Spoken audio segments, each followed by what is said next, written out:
Well, well, hang on one sec. We'll get started in just 2 seconds.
All right, fellas, welcome to the show. It's nice to see you guys. Welcome. Let's begin. Where do I go? Where do I put this? Today's show is don't forget you can call in live, share your takes on or off camera. Just click that little link there and I'll bring you up onto the show. But have something interesting to say, for the love of God, my friends. Today's, what is it, Wednesday the 7th. I guess we're not getting a season or episode 9 of Stranger Things today. That was the big exciting rumor amongst us Stranger Things fans. It's not happening. It is what it is. The show has ended as it ended, which I thought was great. A lot of people are not fans of, but I thought the ending, I thought the whole 5th season was fantastic.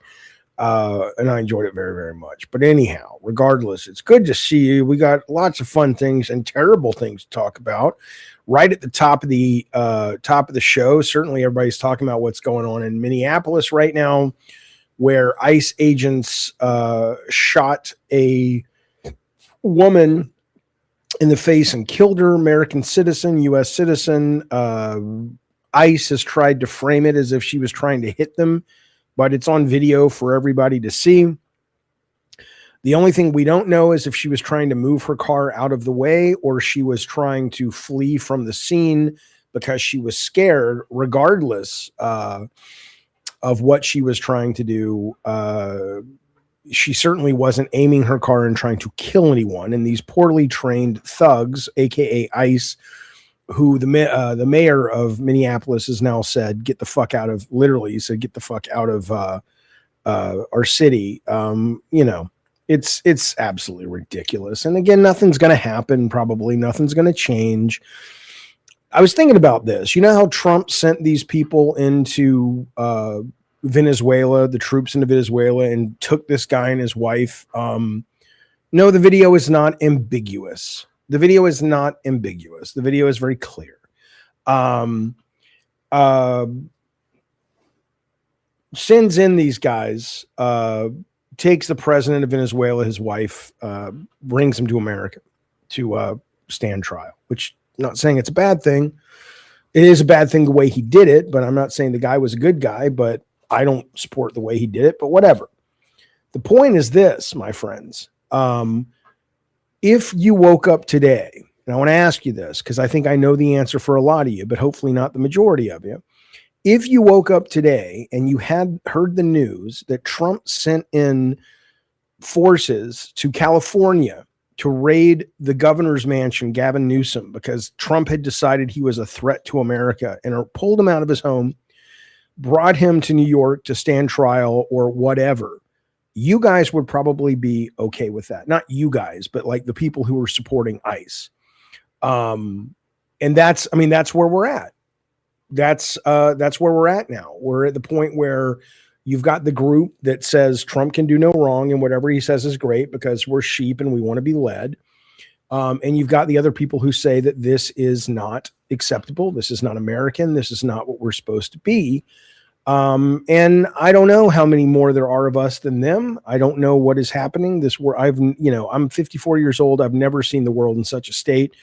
I don't know if you were somebody alive and cognizant of this stuff in the 60s, if you would be more like, oh, dude, it was worse in the 60s with the civil rights and Vietnam. I have no fucking clue. But it's bad. It's bad. It's depressing. It's sad. We should all be ashamed of ourselves to allow it to have gotten this far. If you're a fucking police officer and you're well trained, you're not going to shoot that lady in the video. You're just not. These are thugs.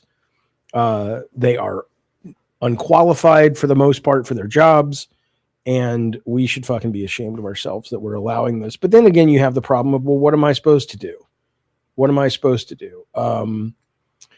Right? I don't know what the solve is. I can be mad about it, but what am I going to do? Go out into the streets and just yell at people? What am I going to fucking do?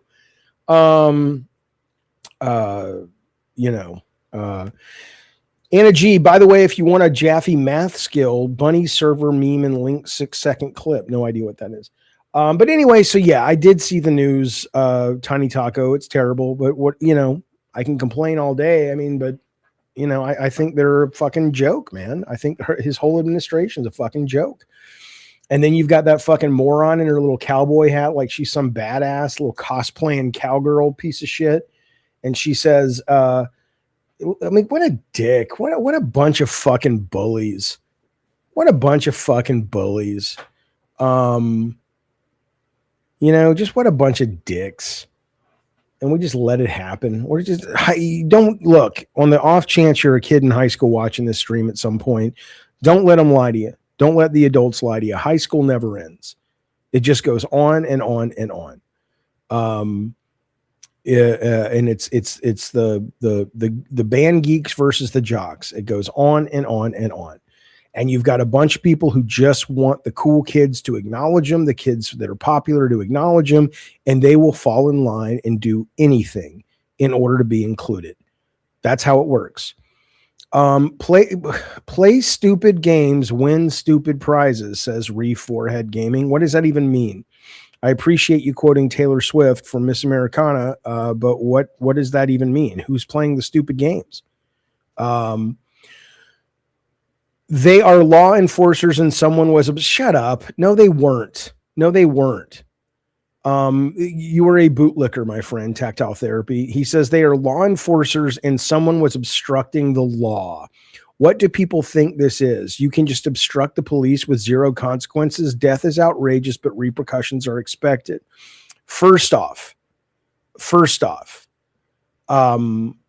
I don't know. And that's the one thing that is ambiguous. What was she doing? Was she trying to run? Was she trying to get out of the way? Who knows? Neither of those deserves a shot in the face with a gun. Okay. So yes, I don't think, no, she didn't, Forehead. She tried to run over the ICE agent. No, she didn't.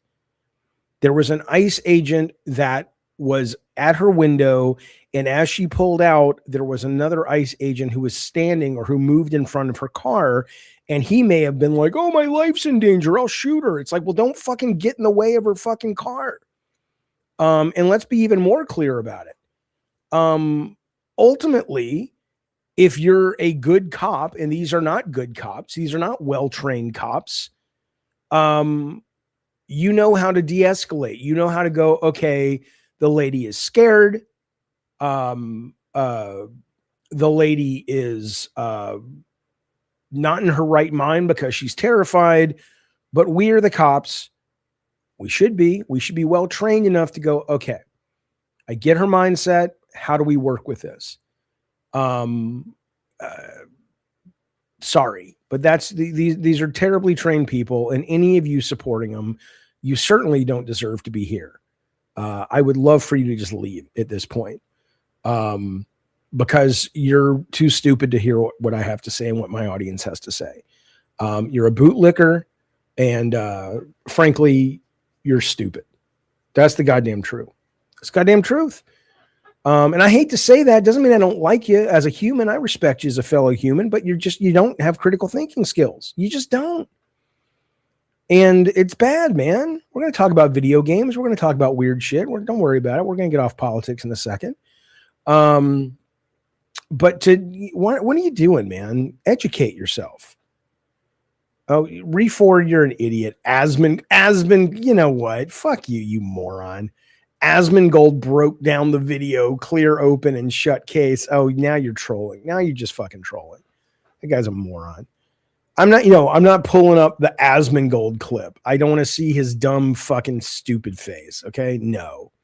No.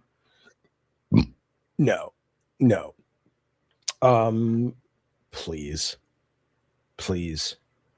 What a joke, man. I will not watch an Asmongold clip anymore. Fuck that guy. Can't stand him. If you want to send me a real clip from the news or someone breaking it down, cool. We'll look at it. I'm not watching his shit. He's a piece of shit. So no. What's the matter with you guys? I mean, I'd love to talk to some of these people who are so willing to just give up their rights. What's the matter with you? I'm not trying to proselytize. I'm not trying to get all like, oh, I want to be political. I'm curious. I am absolutely curious about it. Like, you do realize that you're just as susceptible to these bullies as anybody else is out there. You're not one of the cool kids. You're lucky they haven't targeted you yet. You are in America. We're supposed to be innocent until proven guilty. Why are you so quick to give up your rights to someone who has a badge? They're not a judge and a jury or an executioner. They're meant to just sort of say, hey, we see you breaking the law. That's it. That's it. And we'll take you off the street and put you in jail and put you in front of a judge. And then we can begin the process. Don't you want that? Why do you want to be ruled by bullies and tyrants? I don't understand.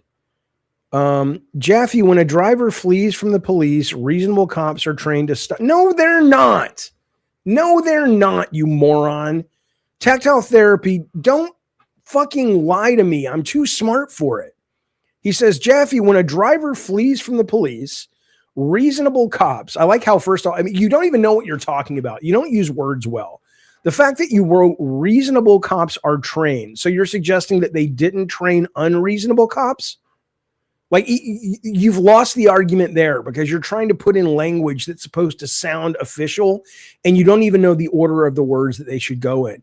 When a driver flees from the police, reasonable cops are trained. Sorry, we can't give you this training. Why not? Well, you're unreasonable. But let's continue.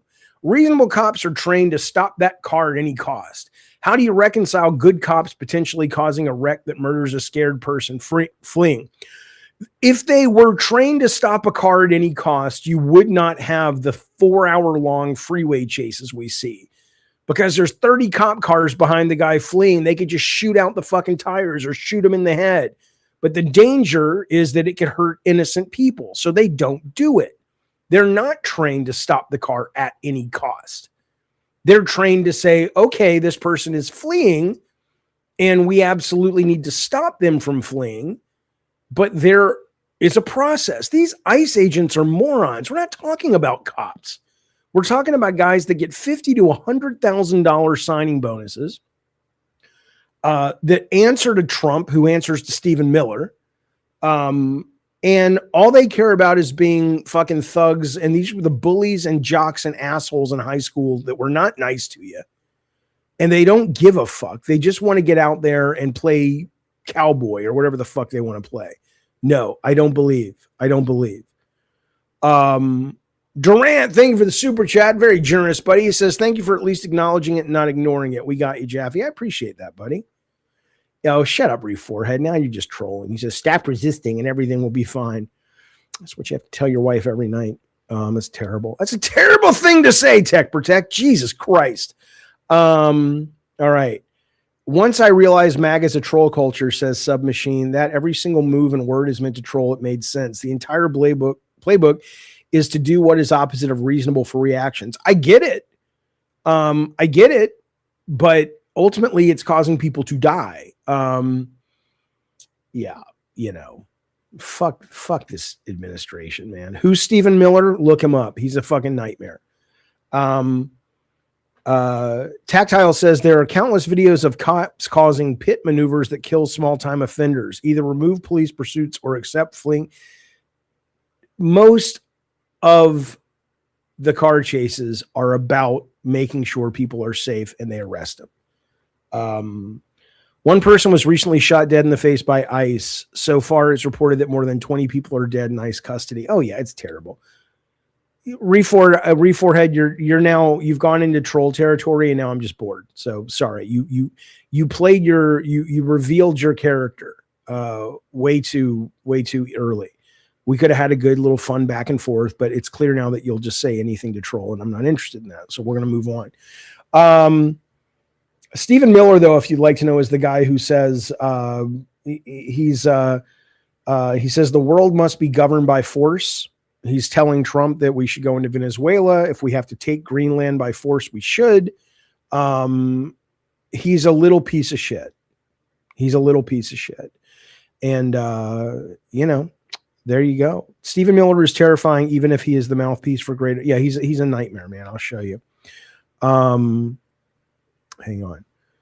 Let me bring it up. How do I share my screen here? Hang on. Here he is right here. This is Stephen Miller. And he's just an absolute horse's ass. And I cannot wait until Trump loses the midterms. There he is right here. There he is. This little dude, the bald dude. He's this little shithead who basically thinks that we should be able to take whatever the fuck we want to take. And it's a world. In fact, the quote was amazing. He had a quote that said, "We live in a world in which you can talk all you want about international niceties and everything else, but we live in a world, in the real world, that is governed by strength, that is governed by force, that is governed by power." Okay, so let's think about this for a minute, shall we? Let's think about the fact that civilization is certainly challenging to get right. We're still working on it. But we're supposed to be civilized people. We're supposed to have evolved out of cave people, okay? It is not a world governed by force. It can be if cooler, more evolved minds do not prevail. But the whole reason we have a constitution, that we have laws, is so it's not whoever has the biggest stick gets to make the rules. Because there's more of us than them. And this guy wouldn't last 5 seconds if he wasn't protected by the Secret Service, if he went into a fucking city. So, no, you fucking Nazi stooge piece of shit. Trump has joked about canceling midterm elections, says Ant, so we can expect some fuckery from the GOP, which is protecting a pedophile president. Yeah, at this point, at this fucking point, first off, I don't think the president can cancel elections, but regardless, though, that's the thing, though. I think Reforge is a troll, and that's fine, but there are people who genuinely believe like he believes. And ultimately, if Trump said, I've discovered some things, even though there's lots of facts to prove it's bullshit, and in that, we need to cancel the elections for now. We'll start them up later. They'd go, okay, that's fair. That's what some of you guys would do. You're morons. I'm sorry to say, and by the way, I don't support an educational test before you're allowed to vote. That's not American either. But I sure wish the founding fathers or someone who had amended the Constitution would have come up with a way to keep morons from having policy opinions and sharing them and affecting the world, because you're fucking stupid. You're fucking morons. That's how you know it's a cult. Yeah, it's a total fucking cult. Stop being such bitches. I'm sorry you were raised poorly. I'm so sorry you were raised poorly with parents that didn't give a shit about you, and now you know the only way to feel like you're part of a group is to fall into any group that'll have you. I'm sorry about that. But Jesus Christ, man, deal with your shit. Be a fucking grown up and deal with your fucking shit on your own. Look at this. Van Ran, a Souls-like with Shadow of the Colossus-sized boss battles, drops a new trailer, and we're getting a demo pretty soon. Let's watch this together. I haven't seen it yet, but there's no way in hell I'm going to watch it on the goddamn IGN player, because why are you going to pay me an ad to watch an ad? We'll go over to Twitch, please, or Steam, please. Let's watch it together as pals do. This is called Van Ran, comes out soon. There'll be a demo coming in the next month or so. Let's see. You dare to plot treason and covet the throne, an unforgivable sin.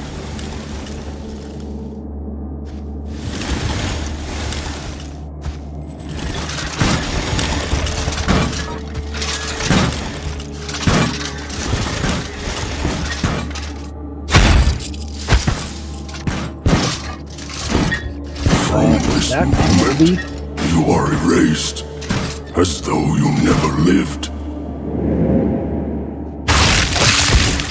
The abyss devours you. Eternal darkness shall be your torment.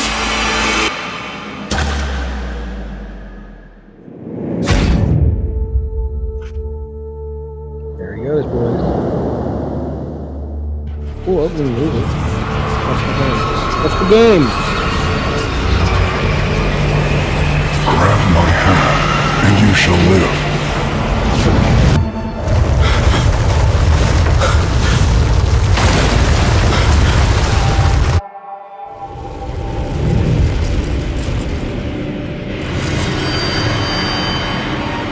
Cool, look at that sword. It's a living sword.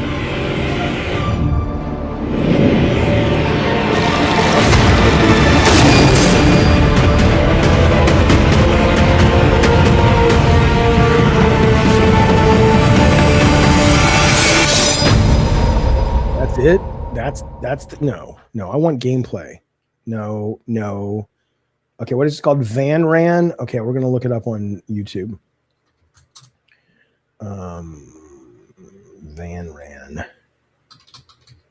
Give me a gameplay trailer. This was yesterday. That's a release date trailer. All right, here's 4 hours ago. Here's a gameplay trailer. Here we go.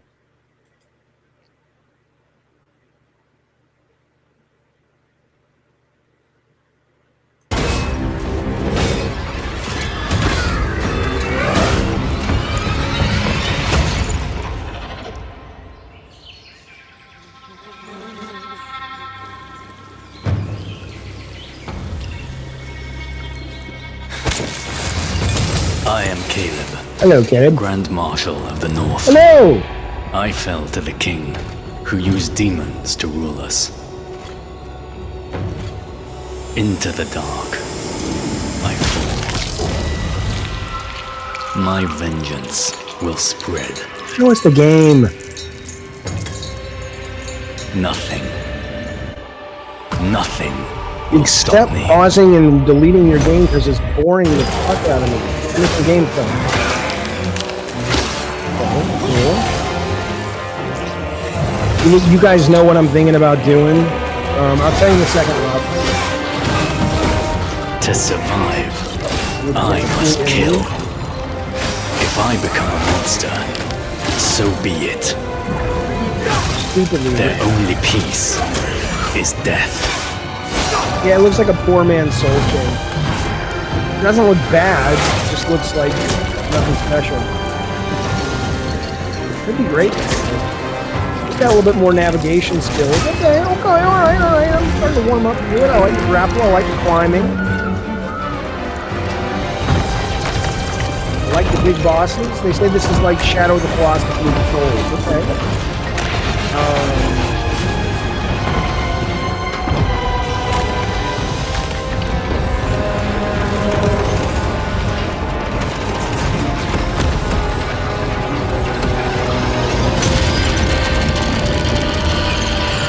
From this moment, your name is Van Ran, the title of a slave chained to the demon realm. Van Ran? There is no escape. Not now. That's cool. Not ever.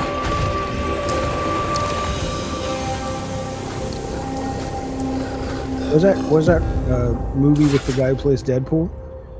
Demo release January 2026. Okay. What's that guy? Ryan Reynolds played Van Wilding or something. Jaffe, are Souls-like games difficult to make? One comes out every week. Well, what does that even mean? I mean, you know, Souls-like could mean a couple of different things depending on what you're talking about, right? So does that just mean that when you die, you drop your currency and you have to go back? And if you don't make it back and you die, you have to start from zero?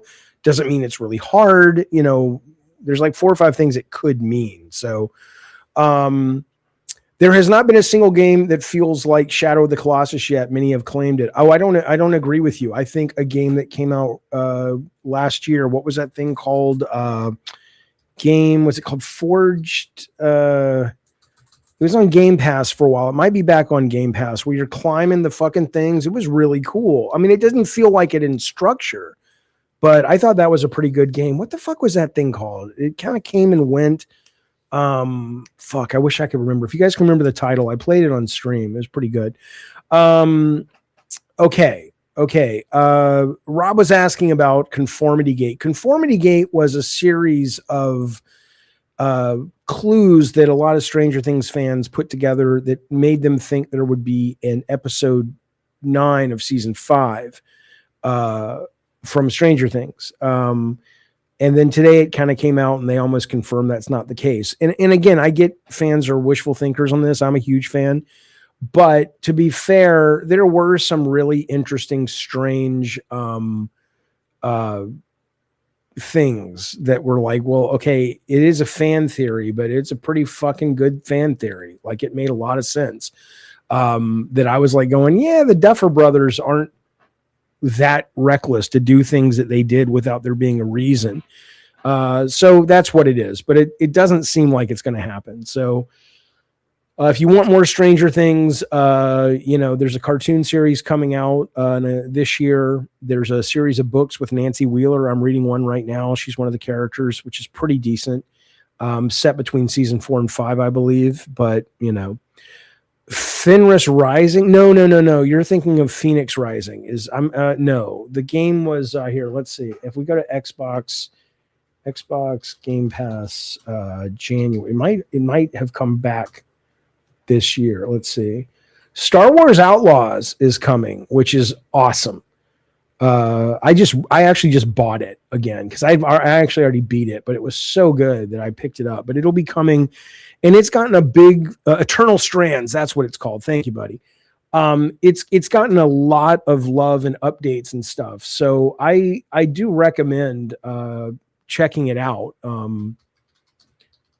when it comes to Game Pass this month, if you have Game Pass, because it's really fucking good. It's really fucking good. Yeah, this is hang on. This is Eternal Strands. I did feel, and I liked this game. I never wanted to finish it, but I liked it. But I had some moments playing this where I was like, oh my fucking God, you know, it was really cool climbing on these monsters.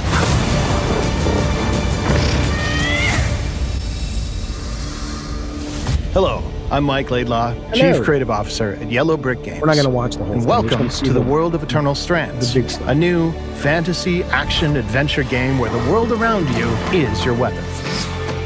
In Eternal Strands, you will embark on your journey as a young, magic-wielding weaver named Bryn. She seeks to unravel the secrets of the Enclave. You know what's a once crazy? Thriving center of magic, now left in ruins. This game was really well made. I love WWE. This game was really well made, very pretty, very well done. And this is the market we're in, that something like this just could not get any traction. I will finish watching a little bit of the trailer to show you the Shadows of the Colossus stuff. At your base camp, you'll forge bonds with members of your Weaver Band, who will support you in your expeditions with their various skills. You've worked hard for this, and I have faith in you. Select your next quest and customize your gear before venturing out through the Loom Gate on your way to discover the fate of these shattered lands. In the Enclave, you can climb and interact with nearly everything you see. The Mantle The magical cloak on your back grants you control over frost, flame, and kinetic magic. Combine these elements in creative ways to manipulate the environment to your advantage and defeat your foes. But the Enclave's foes come in all sizes. They have a lot, all the bosses. Behold, an Ark. This colossal 25-meter construct wields immense power. Is she really ready to fight that thing? Pick your battles. Rather than risking your loot, return to base camp. A day has passed. Reforge your gear with your hard-earned resources to even the odds against the mighty epics. No two battles are the same, as epics roam freely between maps, and extreme weather alters the battlefield in this true physics playground. Harvesting strands from these formidable adversaries allows you to weave new abilities into your mantle. With new powers at your command, and the world as your weapon, you hold the key to uncovering the mysteries of the Enclave. Right? I mean, Take make up the it mantle in game. in Eternal Strands. Strands. That's the thing, though. That's what's fascinating to me about this is, you know, if you are going to teach game design or game creation or whatever, you have to factor this in, given the market is what it is today. You have to be like, you can do everything right. You can do everything right. You can make it look pretty. You can make it fun. You can make it interesting. You can make it different enough. But if it doesn't have a strong conceptual marketable hook, you're fucked. You're absolutely fucked unless you just get lightning in a bottle or it's super cheap or whatever. And that's something because it's a really good game. It's not a great game. I played it for about 8 hours and I'd had my fill, but it's just kind of crazy the level of competition that's out there right now. I'm looking forward to Marathon as well. I want to play that. Are you asking me what do you not like about it? I think you're talking to somebody else, right? I like this game. Oh, it was good. But yeah, Wrath Izal, I like Dragon Age Veilguard as well. I stopped playing it because it had some problems that I couldn't get over. By the way, can I talk about this briefly? A couple of things hit on AI. This is one. This is the reason I love AI, and I push back on a lot of you guys that say it's going to AI is bad for creativity. Blah blah blah. This guy wrote, Nintendo took 40 years to give us a Legend of Zelda movie. I made this in 5 days on a $300 budget. It looks like a $300 million blockbuster. I'm not going to show you the whole thing. I'll show you like 10, 15 seconds of it, right? And this is why no one should be worried about, you need to be worried about AI taking jobs. You need to be worried about AI legally not being regulated in a way that keeps people's shit from being stolen. You need to be potentially worried about the environmental cost and the power cost and whatnot. But you don't need to be worried about it killing creativity. Here it is. I'll show you a few minutes. He said he'd return. That he was searching for something. But now, I'm all alone. And I don't have his courage.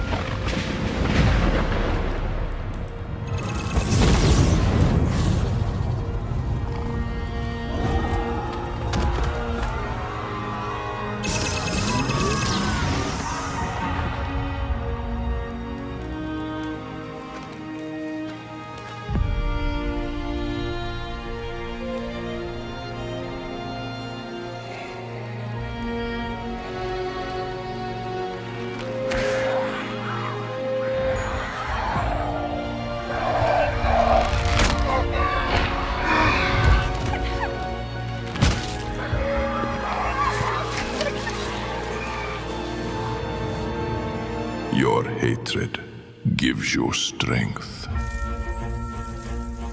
Please, find Link.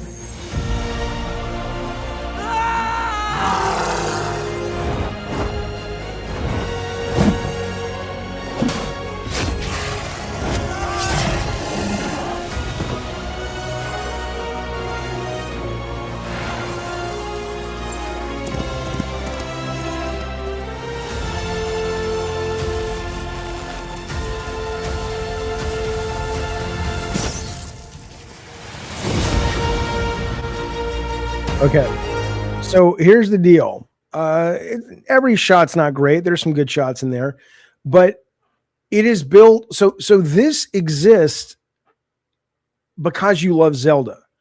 It's interesting because you love Zelda, and I love Zelda, and I love Link, and I love the world, blah, blah, blah. But all of that heavy lifting has already been done by actual creative people. Even the choices of shots and scenarios in here are things we've seen in other movies before, right?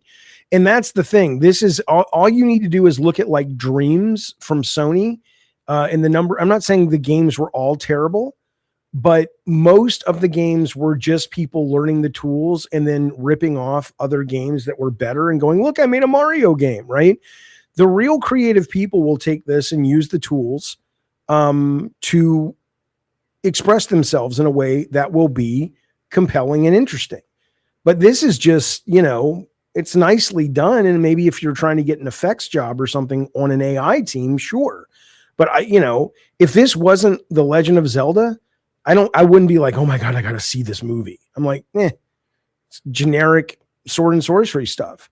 Oh yeah, no, Rob the Mod, I've seen that. Sam Altman has said he's officially worried. He started asking AI for things he can't figure out himself. It's smarter than him now. There's a lot of stuff that's been leaking out about the level of advancement over the last couple of months in artificial intelligence from these companies, not just ChatGPT, but Gemini and all this stuff with Google. And I don't think it's achieved sentience, and I don't think it's achieved human level of intelligence yet. Maybe, but apparently there's been some leap behind the scenes that they're all now kind of like excited and terrified by. But who knows if that's true? But it sounds like we're going to have a pretty interesting year when it comes to artificial intelligence growth. So, but no, I don't have the issue. Look at this, Bloody Disgusting. Let's talk about video games for a minute. My favorite genre of video games are horror games. And Bloody Disgusting wanted you to know the top 25 horror games of 2025. So this is, now you're talking my language, boys. And there's one on here that I had planned to ignore, but because I had heard the reviews were just okay. But now I'm playing another similar genre game, and I'm kind of falling in love with that genre again. And so I'm glad to be reminded about this game. But here we go. Let's look at these real quick. Hello, Captain Loudpack. Captain Loudpack, did you get your package? That sounds filthy. Your God of War design document was mailed about 2.5 weeks ago when I mailed all of these things out to people who won them. Hang on. These things. And then when I went down there, I mailed your God of War package. So please let me know if that came in the mail. Happy New Year, buddy. Okay. Okay.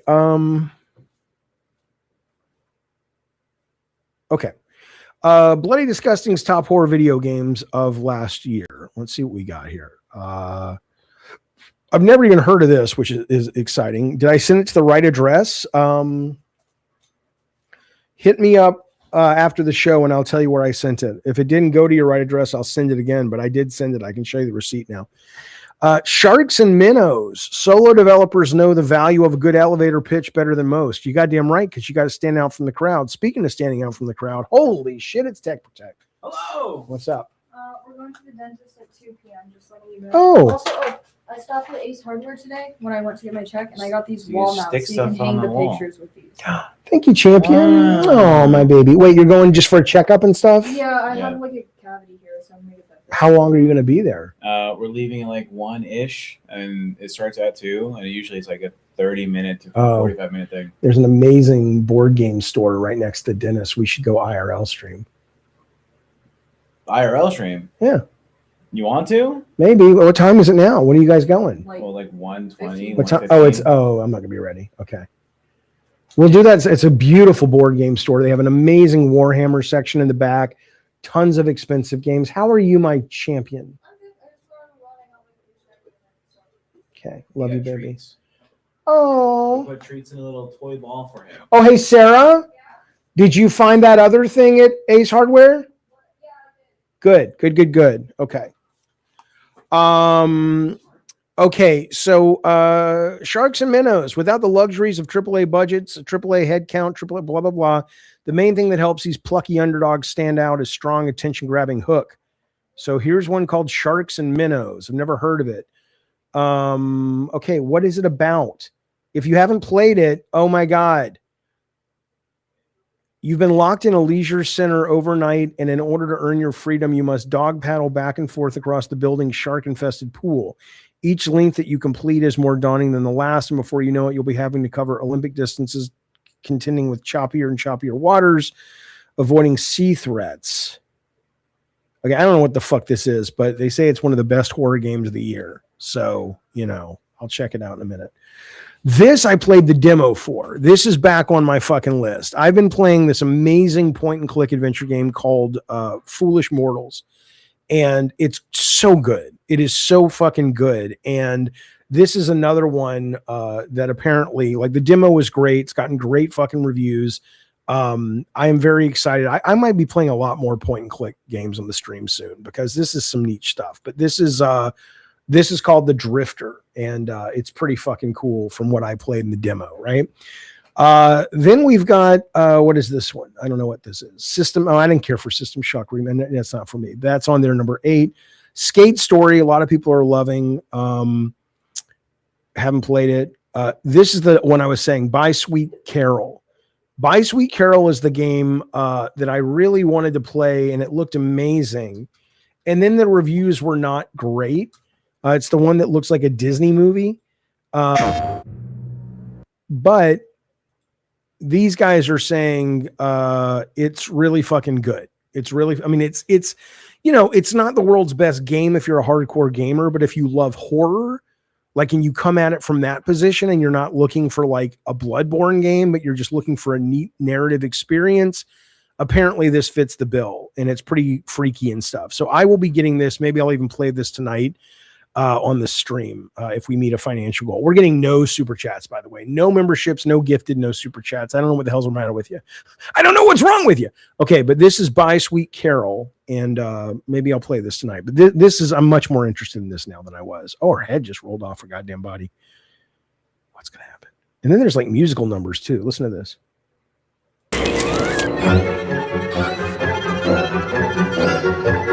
Oh, that's excellent. I'm glad.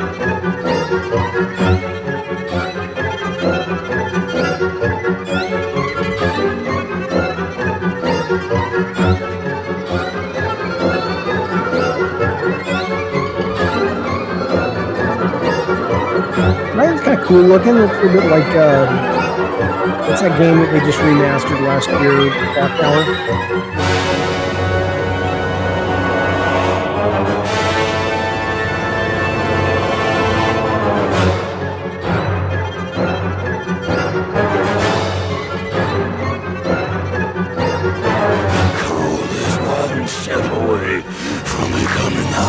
Might get high tonight. It's not like Dragon's Lair, though. No, it's a point and click.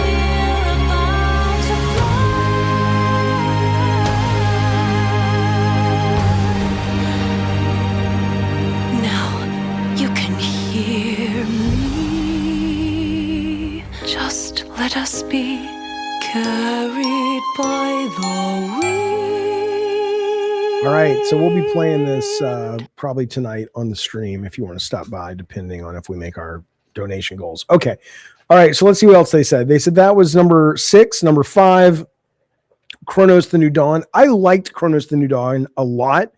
It doesn't stick to your bones. I don't have a lot of fond memories of it. I enjoyed playing it. It had some really good stuff. I almost finished it. It got too hard at the end for me.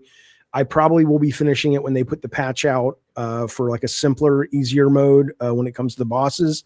But I'm excited to try to finish it. But I liked it. I don't think it would be my number 5. Galardian says, I don't find it scary, maybe because I'm 40 years old and a truck driver. Which thing are you talking about? Sweet Carol? I don't think Sweet Carol's scary. I think it's more it's more spooky in a fun way, Eternal Life of Goldman tomorrow. I think it's tomorrow, right? Which is the New Game Plus, which we'll be streaming. Is that today or tomorrow? Hang on, let's find out. I hope I'm not missing it right now. New Game Plus showcase is 45 games, which will include that game, by the way, Life of Goldman, January 8th. That is tomorrow. We'll be streaming it here on this very show. The song was scary. Yeah. What is the goal? I don't know. If we get $200 in super chats, and I'll just keep track of them. Right now we're at 10. $200 in super chats collectively, not in one pop. Let me bring out the calculator. So we're at $10 right now. So, let's get donating, boys. We'll smoke some pot, or at least have some coffee, play a horror game. I played Eternal Darkness. I played that back in the day. I enjoyed it. I didn't love it, but I enjoyed it. Oh, and I also want to play. There's so many things. I want to play Detroit Become Human as well. Silent Hill F is my number 1 game of the year, let alone horror game of the year. So great. They have that as their number 4 horror game. Number 3 is Claire Obscure Expedition 33, which I liked a lot, but I didn't really think of it as horror. Shut up, Bukaki. Go suck your own mother's dick. Yes, I got him. Number 2 is Look Outside, which I own. I hear this is great. A girl impossibly stuck in a small pipe asks you to deliver a message to her crush. An evil car locks you within itself and tries to drive you to hell. 10 monstrous versions of the same man all claim to be the original, and one promises to help you find a cursed painting if you kill the others. These are the stories you'll find in Look Outside, a top-down pixel art game that combines turn-based RPG battles with an emphasis on survival horror resource management. Let me explain something to you. Like this, I got to play. That sounds excellent. I also want to play Demon School, right? I can't with you guys. I can't with you guys out there, not in this chat, but with these gamers that act like they're the real, like I'm the captain now is what I will say. I'm the gamer now. There is such cool, interesting games to play if you get off the main beaten path. Like that game I just read about, like Demon Schools. And then their number 1 game, which I saw Victor Lucas playing yesterday. I haven't played it, The Midnight Walk, which I would like to play this. Originally it was just VR, but now it's available. So I'm going to play a bunch of horror games this week. I'm going to get back into these and kind of finish these up. Black Ops 7, Richard, I haven't been playing it. I played it for the first couple of weeks it was out. I want to go back to it because I loved Black Ops 6 so goddamn much. I just thought it was awesome and I had a great time, but I just couldn't get into 7, but maybe it's improved. I don't know. I mean, what do you guys think? Has anybody playing it? Has it gotten to be better? Spy Drops is a trailer that that's 5 months ago. I'll watch it later then. Okay, let's go to the video game news. Arc Raiders. Arc Raiders sold on PlayStation. 7 million copies on PlayStation. That's something. Let's see what else we got. Let's see if there's any big news today. Wolfenstein vowed to make America Nazi free again. Good. Can you believe that people ooh, hey, let's go. I don't have a Switch 2 though, but I already own the game. Give me some good game news, boys. What's this? The South Park kids are coming to Fortnite. I don't know if that's their first time they're coming to Fortnite, but I'm not entirely sure. Thank you, Anna G, for the little sticker, the little man, and the super chat, buddy. We appreciate that. We are now up to $15 to our $200 goal. Show Bukaki he's a fucking moron. He's wrong. We will play Goodbye Sweet Carol tonight if we get to $200. Thank you, buddy. Galardian says the problem with Silent Hill is that it's confusing. You don't know if it's a ghost town or a state of mind. Kind of can be both. Can be both. I really love. I love the Silent Hill 2 remake, and I love Silent Hill F. But seriously, Anna G, thank you for that, buddy. Very kind. Okay. What else we got? Primal. I've never watched Primal. I heard it was great. Really not a lot of news. Here we go. Arc Raiders was number 1 on Steam for week ending December 27th, surpassing. Oh, okay. It wasn't on PlayStation, but let's go to. My dog's making weird noises. Let's go to the PlayStation blog. They've told us what has sold the most in December. Am I missing out on Primal? I believe it. I've heard it's really, really good. All right, let's see. Here we go. Top downloads. So we've got Arc Raiders was number 1 in the United States, NBA, Call of Duty, EA, GTA. Battlefield isn't very sticky, is it? Look at Battlefield dropping down the charts. We still got Dispatch and Expedition 33 up there. That's pretty good. Isn't that weird that the Avatar game has jumped back in because of the Fire movie that's out, the new one? I played it. It's a beautiful fucking game. It's a fucking beautiful fucking game, but I'm not a big Avatar guy, so I didn't really spend too much time with it. But Marvel Cosmic Invasion, that's nice to see that's doing well, at least in America. Ghost of Yote, all right. Let's see what else we got. VR2, don't care. Free to play, Fortnite, Roblox, where wins meet. All right, so they're doing all right. Getting good grades, all that good stuff. Okay, what else is happening in the news? There's a Stranger Things Minecraft mod, which I might want to play. Look at this. People were very upset about this. I played this. If you guys remember Splitgate, which was a big kind of viral hit. And then the dude came out with a hat at the last year's Keeley Award saying like, make shooters great again. It pissed people off or whatever. And then they launched Splitgate 2, which tanked. And then they pulled it back in the garage, retooled it, put out Splitgate Arena Reloaded, which is really good, by the way. I played it, 4 or 5 matches last week, and it was really, really good. But apparently it's dead on arrival. So, I mean, that's that world, man. That is that fucking crazy world of service-based games. You just do not know what is going to hit. And even in this case, this hit, but the sequel didn't hit.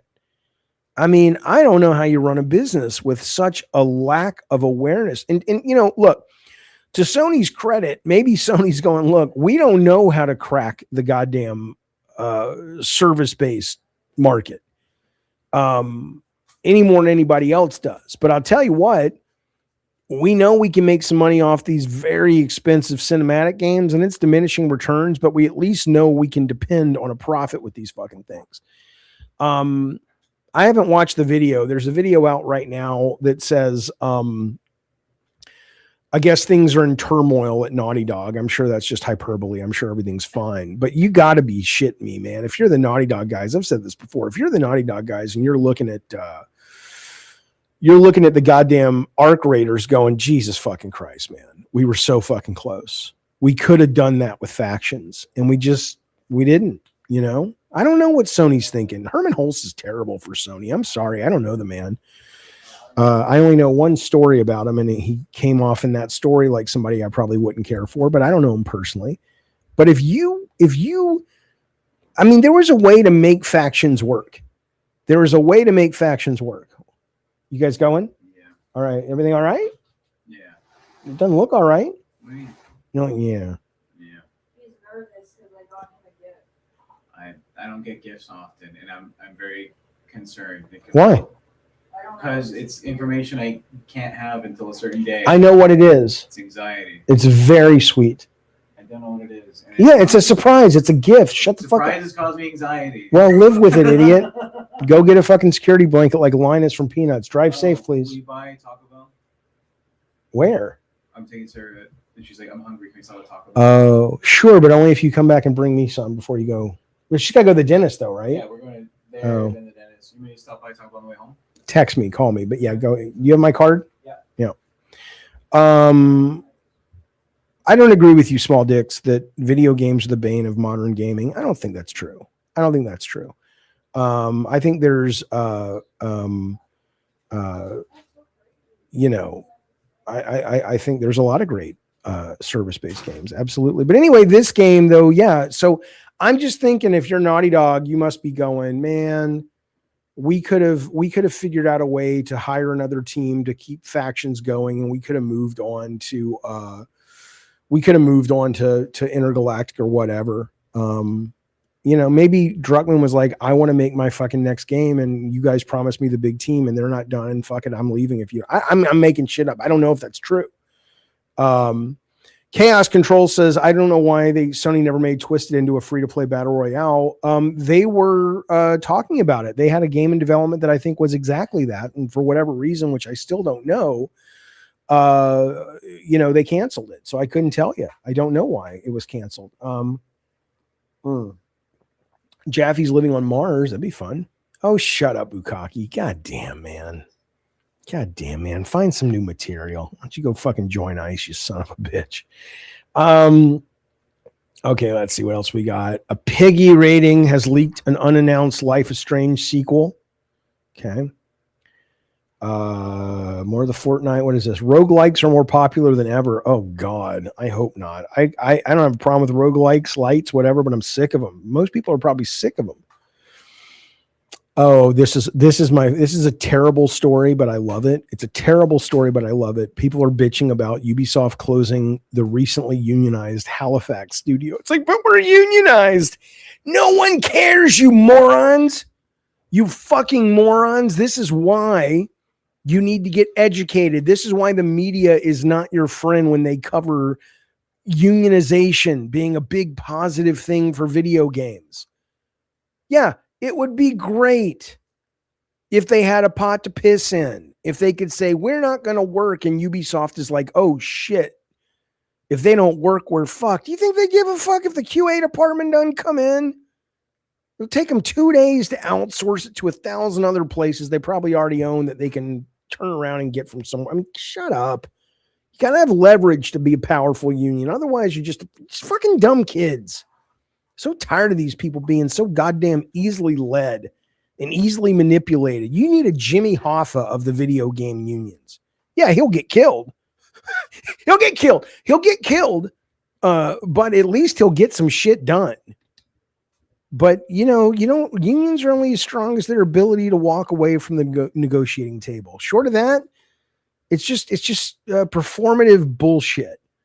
Come on, man. You guys got to be smarter than that. There's no news for video. What's this? A Lime control? Oh, come on. Who cares? Give me something good. Give me something good. There's nothing good today. Let's keep moving on.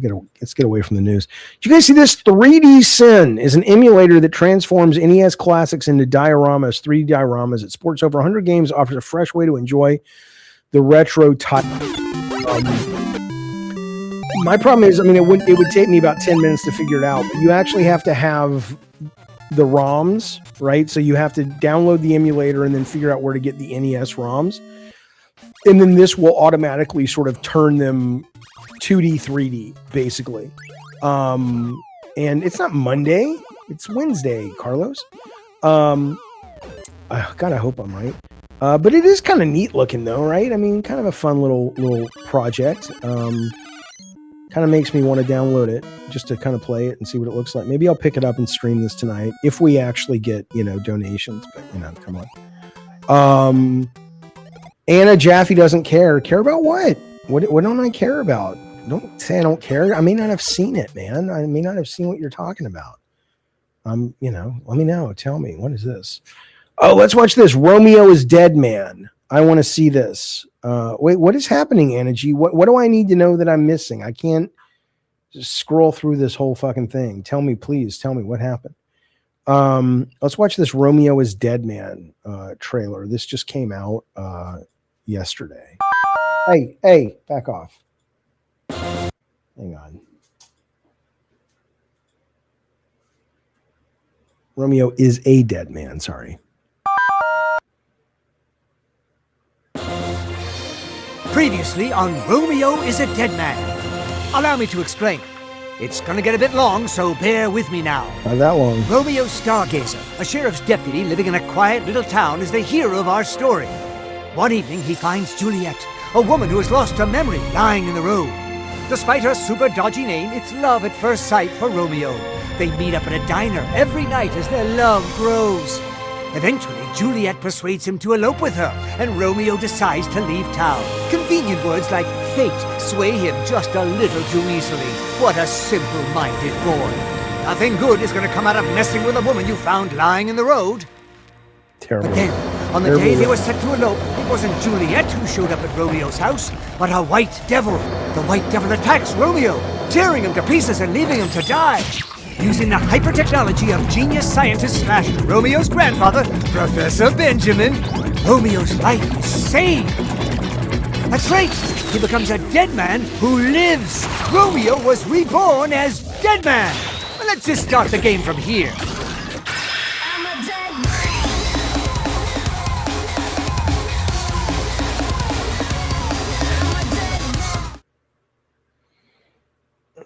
I mean, look, I got no beef with Suda51. I like some of his stuff, but sometimes it feels like he thinks if all I do is just, randomly stream of consciousness vomit into a screenplay, people are going to be like, oh my God, it's so edgy and weird and different and so creative. And it's like, that's like not that. I'm not saying it won't be a good game, by the way. The gameplay I've seen looks pretty good. It looks like a hack and slash game. Let's see. Grandpa? I just find his world game over building screen pretty- is an FMV of a human-like prosthetic face getting melted off. It's all jarring and frankly pretty awesome. Grasshopper games have a bit of a reputation for having stories and presentation given texture through tons of references to pop culture, classic literature, and raucous music, but not having the same sort of depth when it comes time to beat ass. The misunderstood killer is dead excluded. Romeo is a Dead Man isn't Devil May Cry, but it has a lot of layered systems that create a combat experience that I really came to like quite a bit. You have basic light and heavy attacks with their own attack strings that can be stopped early but not canceled out of with a dodge or something like that, so every swing is a commitment. When surrounded by enemies, even the simple cannon fodder basic zombies, it can be tough to make it out unscathed since these attacks don't stun enemies very reliably, meaning they're often free to slap you as you slap them. I spent a lot of time trying to stay on the outside of mobs, picking away at the edges with melee attacks or shots with guns at range, and avoiding getting overwhelmed until I built up enough of my blood meter through my attacks to use a special Bloody Summer attack for big damage. This pretty simple loop was a bit of a letdown for me early on, as Chapter 1 lacked attack and enemy variety, or really any challenge or pushback at all. And if I would have stopped my time after slaying the pretty straightforward end-level boss, a towering giant spawned after a Juliet clone ripped her own head off and threw it into a campfire, I would have missed the metric ton of new stuff that drops right after that, and that gives Romeo so many more toys to work with. After flying back to HQ to report a job well done, I could buy more and different weapons, all which add their own sort of approach to regular combat and could be swapped between in the field. I don't think the melee weapons forced me to change my playstyle in a way a heavy greatsword, set of robot gauntlets, and a spear that split into dual blades should, but the range weapons did. The pistol, shotgun, rocket launcher, and machine gun all forced me to work around their strengths quite differently if I was going to choose to lean on them. Romeo is a Dead Man's weirdest and best feature, though, are the bastards. Zombies that you can grow like plants that have special abilities that you can equip to use in battle, like one that spits poison or one that blows itself up on enemies. This gives you so many more ways to control crowds and can keep your offense effective against a cohort of bad guys that also grow more deadly. Basic foes with guns, at least on the 3 out of 4 difficulty I was playing on, provided a significant jump in danger when they repeatedly shot at me while being tucked behind hordes of zombies. Mix that with the spicier sort of mutants that ram you with their giant tomato heads or scorpion-shaped bomb blobbers that leave toxic trails, and any given scenario could become a death trap. Even the second boss, a giant mutant head I'm interested. You fight between 2 floors of a mall food court is a huge step up in quality from the first. Now, it's a pretty old school action game. There aren't many nuanced mechanics like dodge cancels. There's not even a parry or a block, at least in the beginning. But I enjoyed the relatively simple push and pull of each stage with the systems that exist quite a lot, even if the camera became a monster on its own. With everything properly in frame, things still get very busy on the screen very quickly, mostly. I mean, I don't think it's going to be like, the world's best game, but I think it looks like a lot of fun, What else do we got going on? Listen to this. Women are insane, says Garbage Human. They are in a relationship. I haven't read this yet. She gets drunk at a party. They go home to her place. They have sex. She feels guilty about it. They break up. She wants to meet years later to discuss the rape. He has a husband and kids now. No, she has a husband and kids now. Co-writes book about her rape with the perpetrator. Goes on TED to promote her book and blame men for rape. Assuming that's real. I don't know if it's real. A rape survivor and the man who raped her have teamed up to tell their story. Weird. That's so weird. Ace, what is going on, buddy? Are you okay? Did you eat something crazy? What's going on, my sweet boy? What are we doing? Oh, look at this. An interactive movie made in Replit. Let's see what this is about. Let's see this. Creativity will be the creators who combine strength from the new leaders of the AI era will be creators who can use AI Hard to hear. interweave many different domains on their own. And I believe the next generation of creativity will be the creators who combine strength from multiple disciplines to generate forms of content that have never existed before. Okay, and then you can actually do this. I don't know what this is, but check this out. So you click on this, select a language. Okay.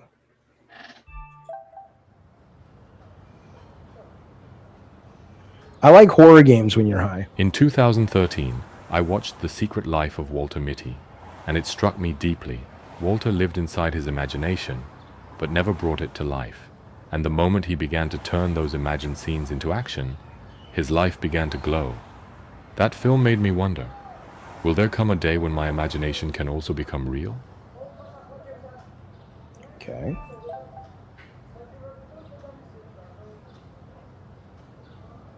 Time passed, and today, that imagination has finally become something I can make real with AI. Starting now, we will watch my first AI film. No, we won't. AI Evolution. No, we won't. That sounds dreadfully boring. Shit. This is that lady I hate. What's her name? Xylee? She has to say, all she has to do is just admit that she worded it wrong. Because I honestly don't think that was her intent. But it's still, because of what she said, people still answered how to do it. So it added to the problem. You know what I mean? Yeah, Okay. There you go. Yeah. Why do I dislike her? You're asking Because I've me? seen stuff in the chat, and anyone that types anything in the chat, you're getting fucking timed out for fucking 72 hours at least, bitch. All right. Oh no. Shit. Oh Let me catch up no. on funding. Before we got started. Oh, here we go. I got a question. Does Lacey have access to host chat? Well, bye. Do it. Oh. Mood, how are you Right, she knows what she did. doing that? Right? Lacey has one and the wrong month. Boring. Hang on.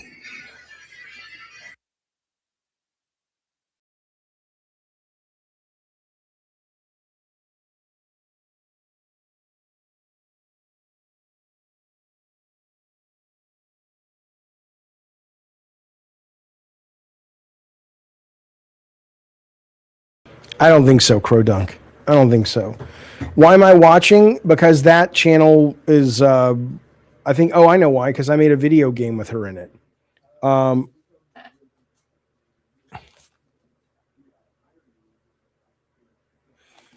I made a video game with her in it. And so I needed to get pictures of her face. She once farted on a baby. Jesus fucking Christ, man. Yeah, she's a nightmare.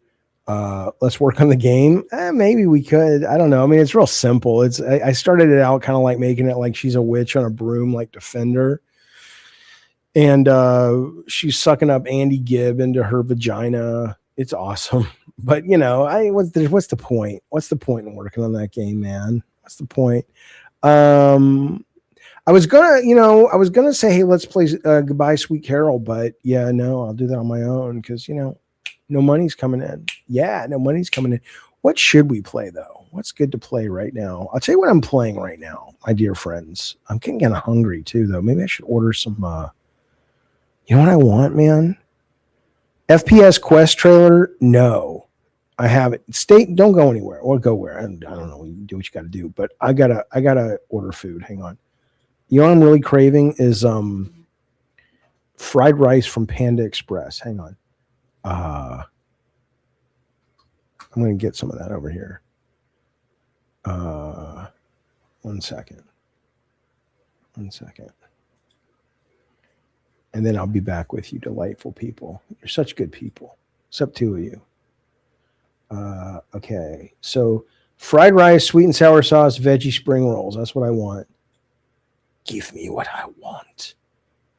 You do tofu? I like tofu, yeah. Get high and play Dynasty Warriors. You think so?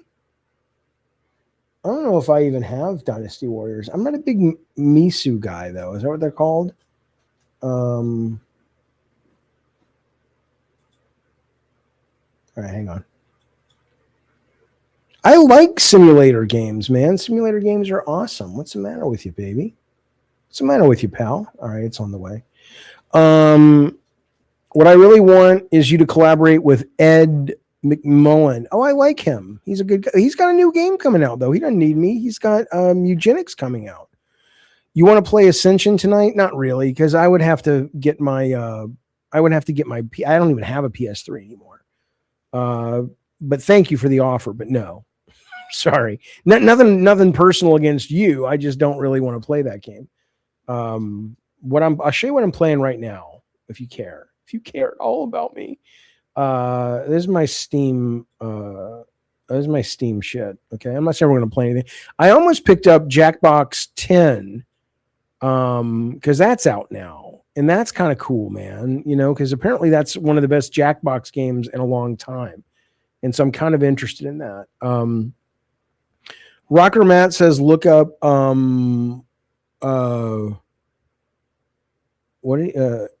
Discounty. Yeah, I have the download. I have the demo. So I'm playing Marvel Snap, of course, Natch. Retro Rewind, which is a video game or video store simulator, which I love. Bookshop Simulator, which I love. Wizardom, which I'm loving, and Foolish Mortals. These are the games I'm going back and forth. Jaffe, turn the channel. Oh, the Silent Hill movie, Anna? I would love to see that movie. I'm not going to go to the theater to see it. It comes out in a couple weeks. FPS Quest. Okay, let me look that up.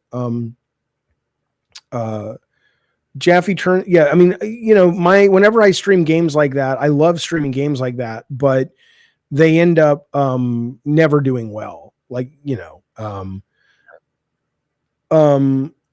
okay, Tactile Therapy. Where do I find the new footage of the ICE agent? Yeah, there's the Discounty demo. I also got I Hate This Place demo, which is supposed to be pretty good, but I'm not going to play anything right now because I'd rather talk for a little bit and get my food. Then maybe we'll play something. Hey, there we go. Now we're paying the rent, paying the bills, paying the goddamn play on Hill.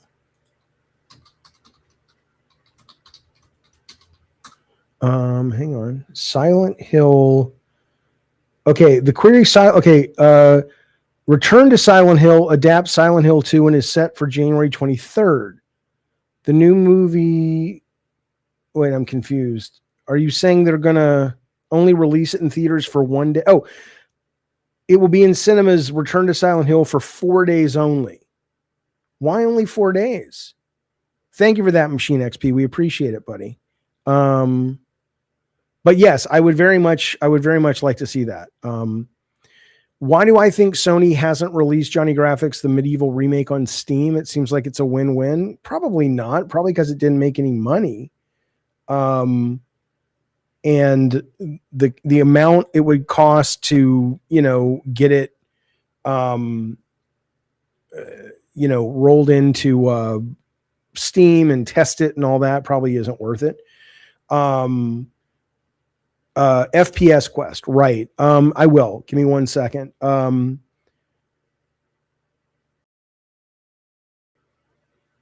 But yeah, maybe I'll go watch that. I haven't seen the first one. Is the first one worth watching? FPS Quest. Okay, here we go.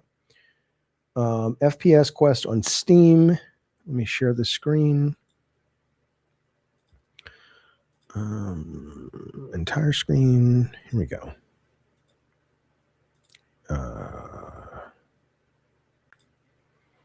Let's make it big.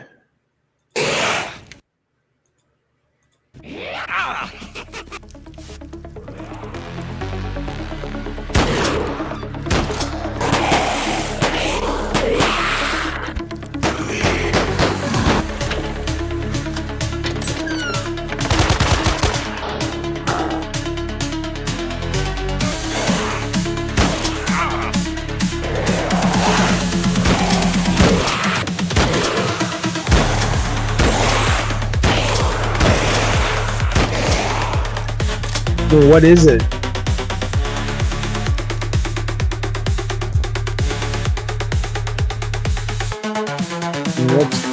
It's cool, but what am I trying?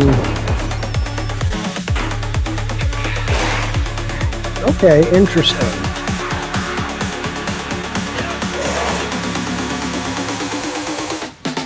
Cool. I mean, that's cool.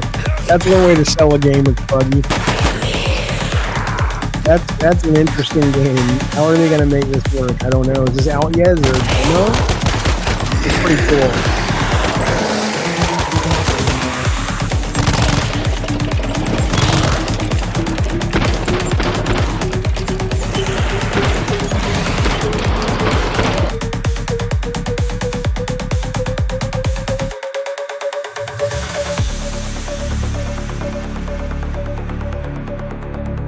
Neat idea. That's a neat idea. And when's is there a demo to play? No, not yet. That's cool. Does look like a Jaffe game. I'll play it if it's available. Shit, I just lost. I was gonna look and see if there was something available. I was watching this FPS Quest. Oh, I know what it was. I want to see if the NVIDIA CES. I just want to see if they've talked about their AI yet. Let's see. NVIDIA details new AI chips. Let's see. Where's the biggest takeaways? I don't care about that.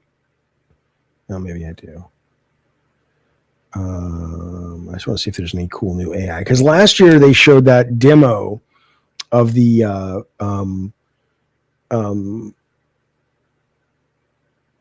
what was that goddamn thing called? They showed the demo of like talking to NPCs in video games. NVIDIA Live. Okay, let's see. Let's see what we got. Nice. Now make a video and show me around the room. Here you go. In the current, and so it needs to be grounded, plan future. In addition to that. All right, when the food comes, I'm going to play this. I'm going to play this because fried rice is on the way, but I'll wait till it gets here. I wonder if it would play weird on GeForce Now. I don't know. I don't know. Speaking of Sony, I want the 2.5D God of War game, says Jarvie. I would love it. I would love it.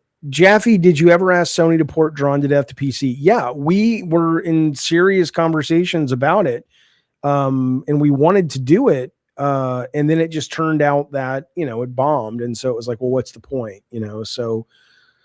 So we didn't, which sucks because I loved that game. That would have been great. I mean, seriously, think about how my life would be different if that game would have been a big hit, and it wasn't, but I thought it was going to be a big hit. I remember waking up and seeing, because I came home after we launched it and I fell asleep. And I remember waking up and going into the office around 11, and I was reading the forums of people playing it. And they were loving it. I'm like, oh my God, is this real? Do we have another hit? How amazing is that?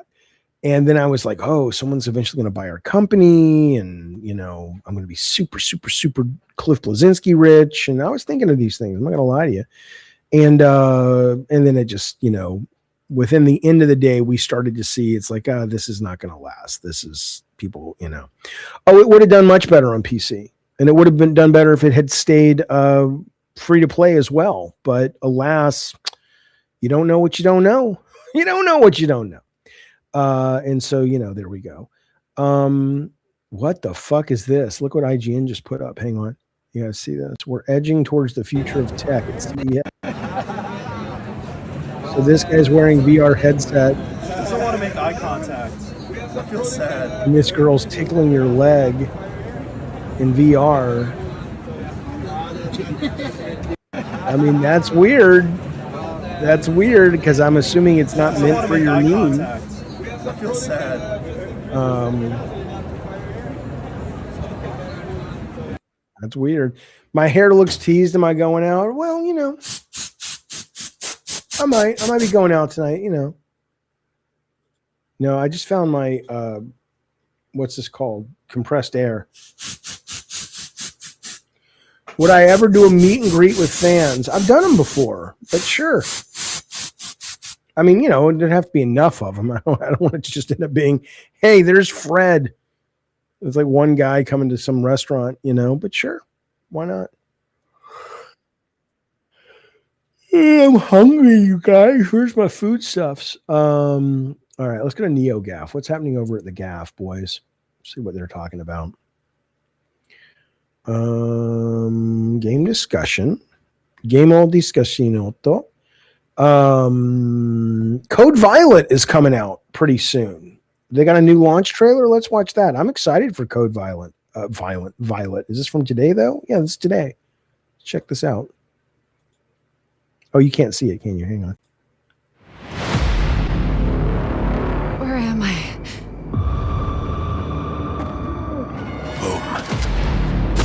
Yeah, I wasn't watching. I was watching my screen. This is where it is.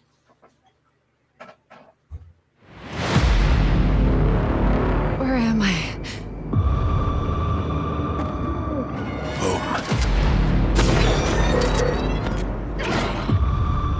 Something bothering you? Do not put weapons in their hands. They are too important. Cool. Dreams again.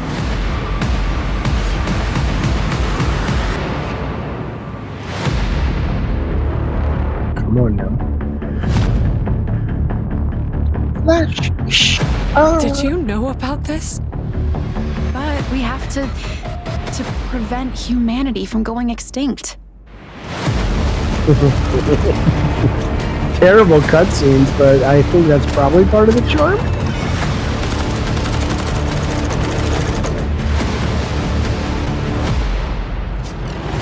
The research being conducted here, under a lie, has gotten out of hand. Well, I'm all about this game. Real?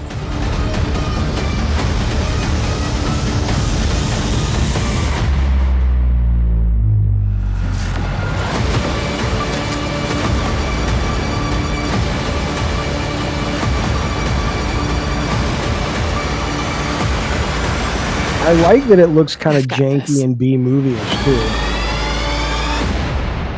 Cool, man. I'm in. Oh, wait. Early access. Wait. That's this week. Okay. Oh, all right. We're playing that this week on the stream. I'm excited. It's getting a round of applause. I hate when games model characters after celebs and they're not in the cast. Well, you know, I don't mind. Oh, new updates. Look at these sexy ladies. What celebs did they do? Cool How's set it piece. going, everyone? I want to talk. Cool set pieces, bad acting. Yeah, that's fun. No, I don't eat imitation crap. Bad acting. I hate. No, I'm excited for this. This looks really neat. Oh, sexy lady. And you're saying they're not bringing it to PC because they're worried about porn and I don't know. I think they're not bringing it to PC because they want to sell, or they have a deal with PlayStation, or they want to sell costumes and shit. But all right, let's go back to NeoGAF. But that looks great. I'm super interested in that game. Okay. Do Sony's first party single player games really matter that much in 2026 and beyond in order to be system sellers? Yeah.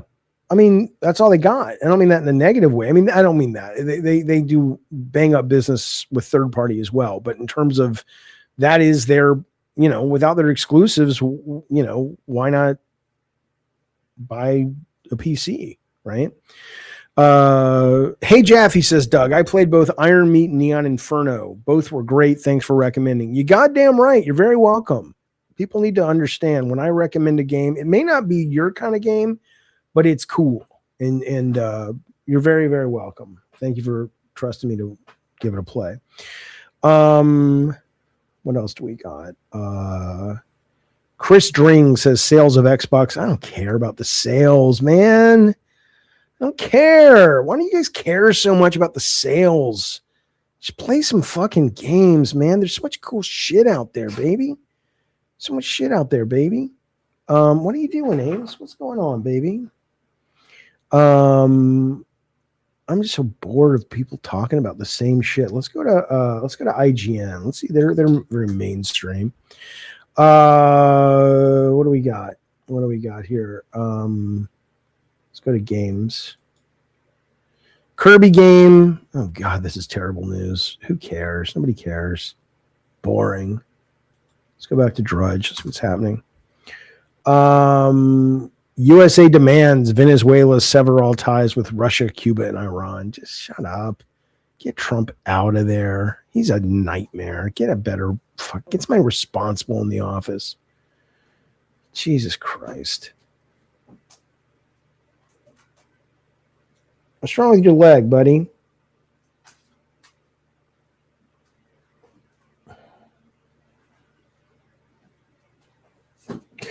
Okay, I got to get this guy to the vet tomorrow. Okay, let's see. He moves on to a military. Yeah, there's nothing going on. Movie theaters warn of sale to Netflix. Look, I don't have a problem with that, honestly. They say that if they end up buying Netflix, which is looking probable, they will end up shortening the theatrical release to 17 days, which is great, man. Which is fucking great, man. Nobody cares. We get it. The theater experience. Look, I went to the movies last week and, you know, it was fine. It was great. There was a lot of fans of Stranger Things. We bought popcorn. People dressed up, but that's not the way it used to be. It's not the way it used to be. They don't, you know, people would rather watch most movies at home. Accept it. Things change. Things change. Change is good. The digital market has changed so much. I get it. I get you're nostalgic. I get you're sad. What do I think of Minnesota? What happened in Minnesota? You mean the kid thing? I don't know. Do I think there's corruption on every level in every political party? And if it turns out that the Democrats knew about it, I think whoever knew about it needs to be, you know, punished according to the law. ICE shooting a woman, though, if you're talking about that, because I'm in that the same place, but Minnesota was the ICE shooting. I thought, yeah, I get Minneapolis. Minneapolis is in Minnesota. I don't know. But the ICE shooting thing, what do I think about that? We talked about that at the top of the show. I think it's disgusting. I think that ICE is a bunch of fucking thugs. I think whoever shot that woman, there should be an investigation and that person should be in jail, assuming that what looks like on the video was not a proper way for law enforcement to behave. You know, I think fuck ICE. It's a load of horse shit. We all know it's a load of horse shit. Two things can be true, my friends. You know what makes me sad, though? Well, two things can be true, meaning what that's right, Bukaki. What can be true is both that, yes, the Biden administration was not very good on immigration, and the Trump administration is doing absolute horrible damage to our country. For some reason, obsessed with immigrants to the point of causing American citizens to be shot in the fucking face. So, you know, I think we need to get ICE out of here. We should defund them. The Congress should get together and have a fucking hearing that actually has some teeth. They should stop being so you know what? Fuck these political fucks is what I would say. I'm so tired. We need term limits for everybody, and they need to be much stricter than they are now. I'm so tired of people being so scared. You know how many people lose their job every goddamn day? You know how many people have to come home today and tell their spouse, their kids, they don't have a job anymore? And these fucking cowards in Congress are so terrified of not getting reelected that they will sell their own fucking mother, whatever party they're in. And that's a fucking real problem, boys. We got to come up with a solution to that. And the only thing I can think of is, you know, stricter term limits, man. Because this is unacceptable. It's fucking unacceptable is what I would say. And beyond that, it's unacceptable. She clearly didn't try to run him over, says Nugget, but the way it happened makes it debatable. If the officer wouldn't have moved, he probably would have been hit. There's a way. Look, there are ways to handle things when you are a well-trained police officer. ICE is not well-trained. They're a bunch of fucking thugs. They're uneducated. They're poorly trained. They're incentivized primarily by money and signing bonuses. They're the bullies and mouth breathers and assholes that you hated in high school. And now they have badges and guns like they always have. But now that the worst of the worst have guns. And this is a nightmare. And, you know, I hope they rot in hell if I believed in hell, which I don't. Hello, One Buff Weeb. How you doing, buddy? Yeah, bring One Buff Weeb onto the show. Let's see what he thinks. I'm sure, you know, a black guy in America would say, well, yeah, now all you white people know what it's been like dealing with normal cops all these years. You think this thing there's actual, I'm not saying all cops are bad. A lot of them are, though. And a lot of them are poorly trained. It's a candle, yeah. But yeah, I'm a very, you know, I call, you know, I don't know what to tell you. I mean, you can think what you want about that video, but the video makes it pretty clear. She was not trying to kill anyone. She was trying to get away.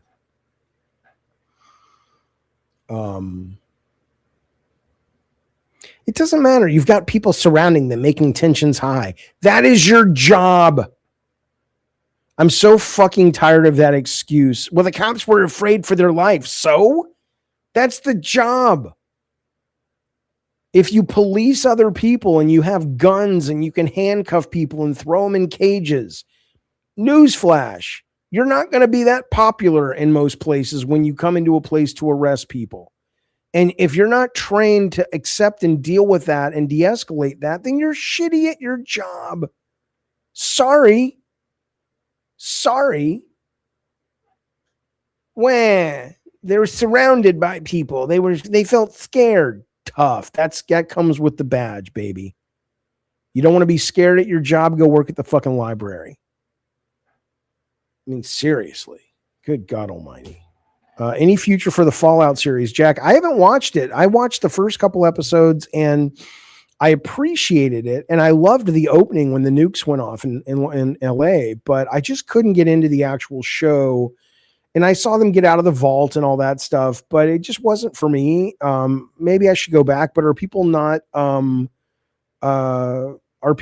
loving the second season that just came out? I'm curious about that. But anyway, have you ever smelled the Vicks smell sticks? Oh, I actually have one, I think. Hang on. Oh, they're delightful.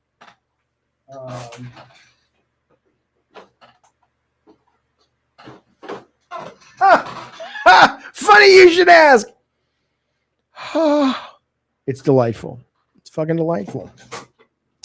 So listen, folks, here's what we're going to do. In a couple of minutes, my food will be here. And for about 10 minutes while I wolf this shit down, we're going to watch a little bit of the NVIDIA press conference. Later tonight, we will play Buy Sweet Carol, which is a beautiful Disney-looking 2D horror adventure game.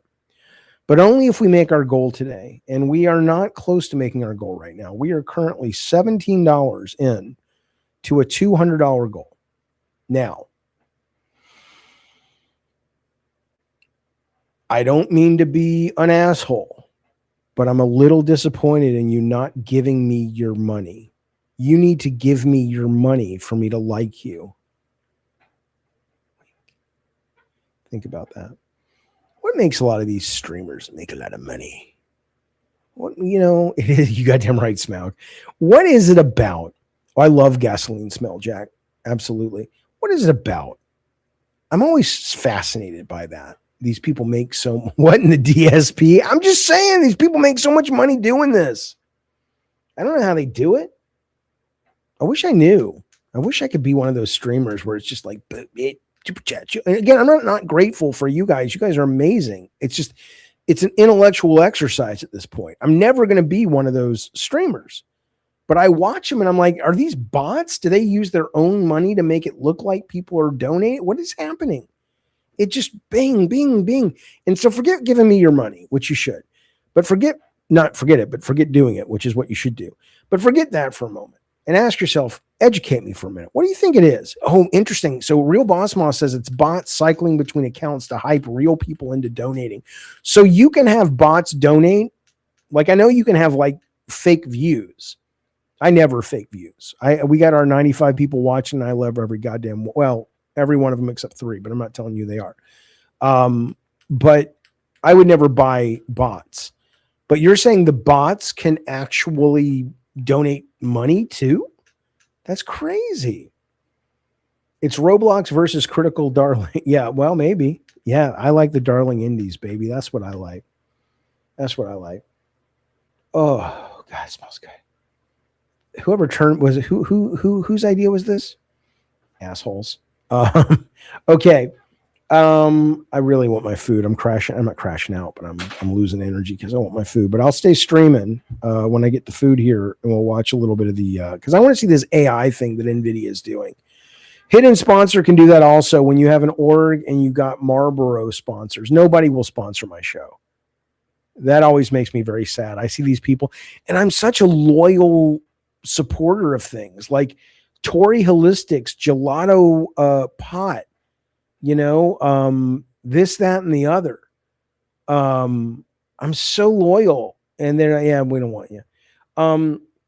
Just start saying bro a lot and talk about politics a lot. Yeah, you think so, Tyler? If Sony rebooted God of War, would you consider making it good if the developer asked you to direct? Well, they wouldn't. But if they asked me to direct a remake/remaster, I would definitely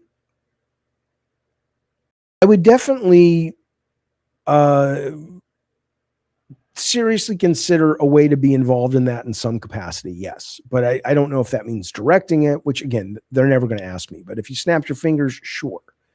I am brand safe though. I am brand safe because if you're a brand, you're not wrong, I guess, but can you, what advantage is it to brand with somebody, who does stuff that's just so performative and fake? Don't the companies want people pushing their stuff that's like, holy shit, this guy's not going to lie to us. He's not some fake dude. All these guys and girls who have sponsors are so fucking fake. Doesn't it make you vomit? Don't you get Vic Sniffers as a sponsor. You goddamn right. I don't fucking know. All right. Come on, just give me the food. Bring the food. I'm tired. No, I'm not brand safe though. I'm with you, baby. I understand. All right, what else we're talking about? Start your own company. I don't want to do that. I've done 2 companies. I don't like running a company. I didn't enjoy. I thought, you guys, running a video game company was the dream. And I'm like, well, I gotta have my own. It's so weird, man. People do need a do-over in life. Maybe we get them, we just don't know. People, you don't know what you don't know till you know it. Right? If I could go back in time, I would sit myself down when I was thinking of leaving Sony and go, look, you're not going to like running a company. What do you think you like about this? There's nothing about the job of running a company, which you could get a list of from people who, run companies. And they could tell you this is what the job is. And then you'd go through the list and you'd say, well, none of that sounds good to me. You're like, yeah, because that's not what you do. And I would have said, oh, I guess I need to just renegotiate with Sony and stay here for a while. With a team I really like to an extent, depends who we're talking about. But I didn't know. So I was just like, oh, well, this is the path. This is what you do. I didn't know. I hate that, and people say, well, that's how you learn. Yeah, but it seems mighty inconvenient to have to learn things that way. It would be a lot nicer if you could just kind of go, okay, like, it's like a Souls game or something, and you're just kind of like, oh, I fucked up. Not a problem. Let's go back, try it again. And you could say, well, that's reincarnation. Maybe it is, but I don't really believe in reincarnation, but it's a nice theory. Think about it. Machine X says, get a sponsor with Game Pass and NVIDIA, right? Those motherfuckers would love. I love their fucking products. Smaug, I would love to do something with LSM, but they have to ask me, man. They haven't asked me to do anything. I think last I heard about LSM is they're just really full with what they've got. Oh, you got a Captain Loudpack 16K Saturn 3 resin printer. That's pretty good. You can have a lot of fun with that. You should host Constellation, but they got rid of Constellation, didn't they? Didn't they get rid of that show? Yeah, I loved doing LSM stuff. I miss doing stuff with those guys, but I haven't heard from them in a very long time. And my sensitive soul makes me go, oh, they must be mad at me. And I don't think that's it. I think they're just busy and they don't need my services right now. But it was nice to be as engaged with those guys as I was, because I liked pretty much, there wasn't one of them I didn't like. I liked all of them. G Fuel. I don't know, man. Yeah, that's what we should do. We should go to Keemstar and say, just keep all the money, dude. We want to take all the money and locale crypts that comes from marketing or comes from ads. We get 100% of that. You can keep all the fucking super chats you want.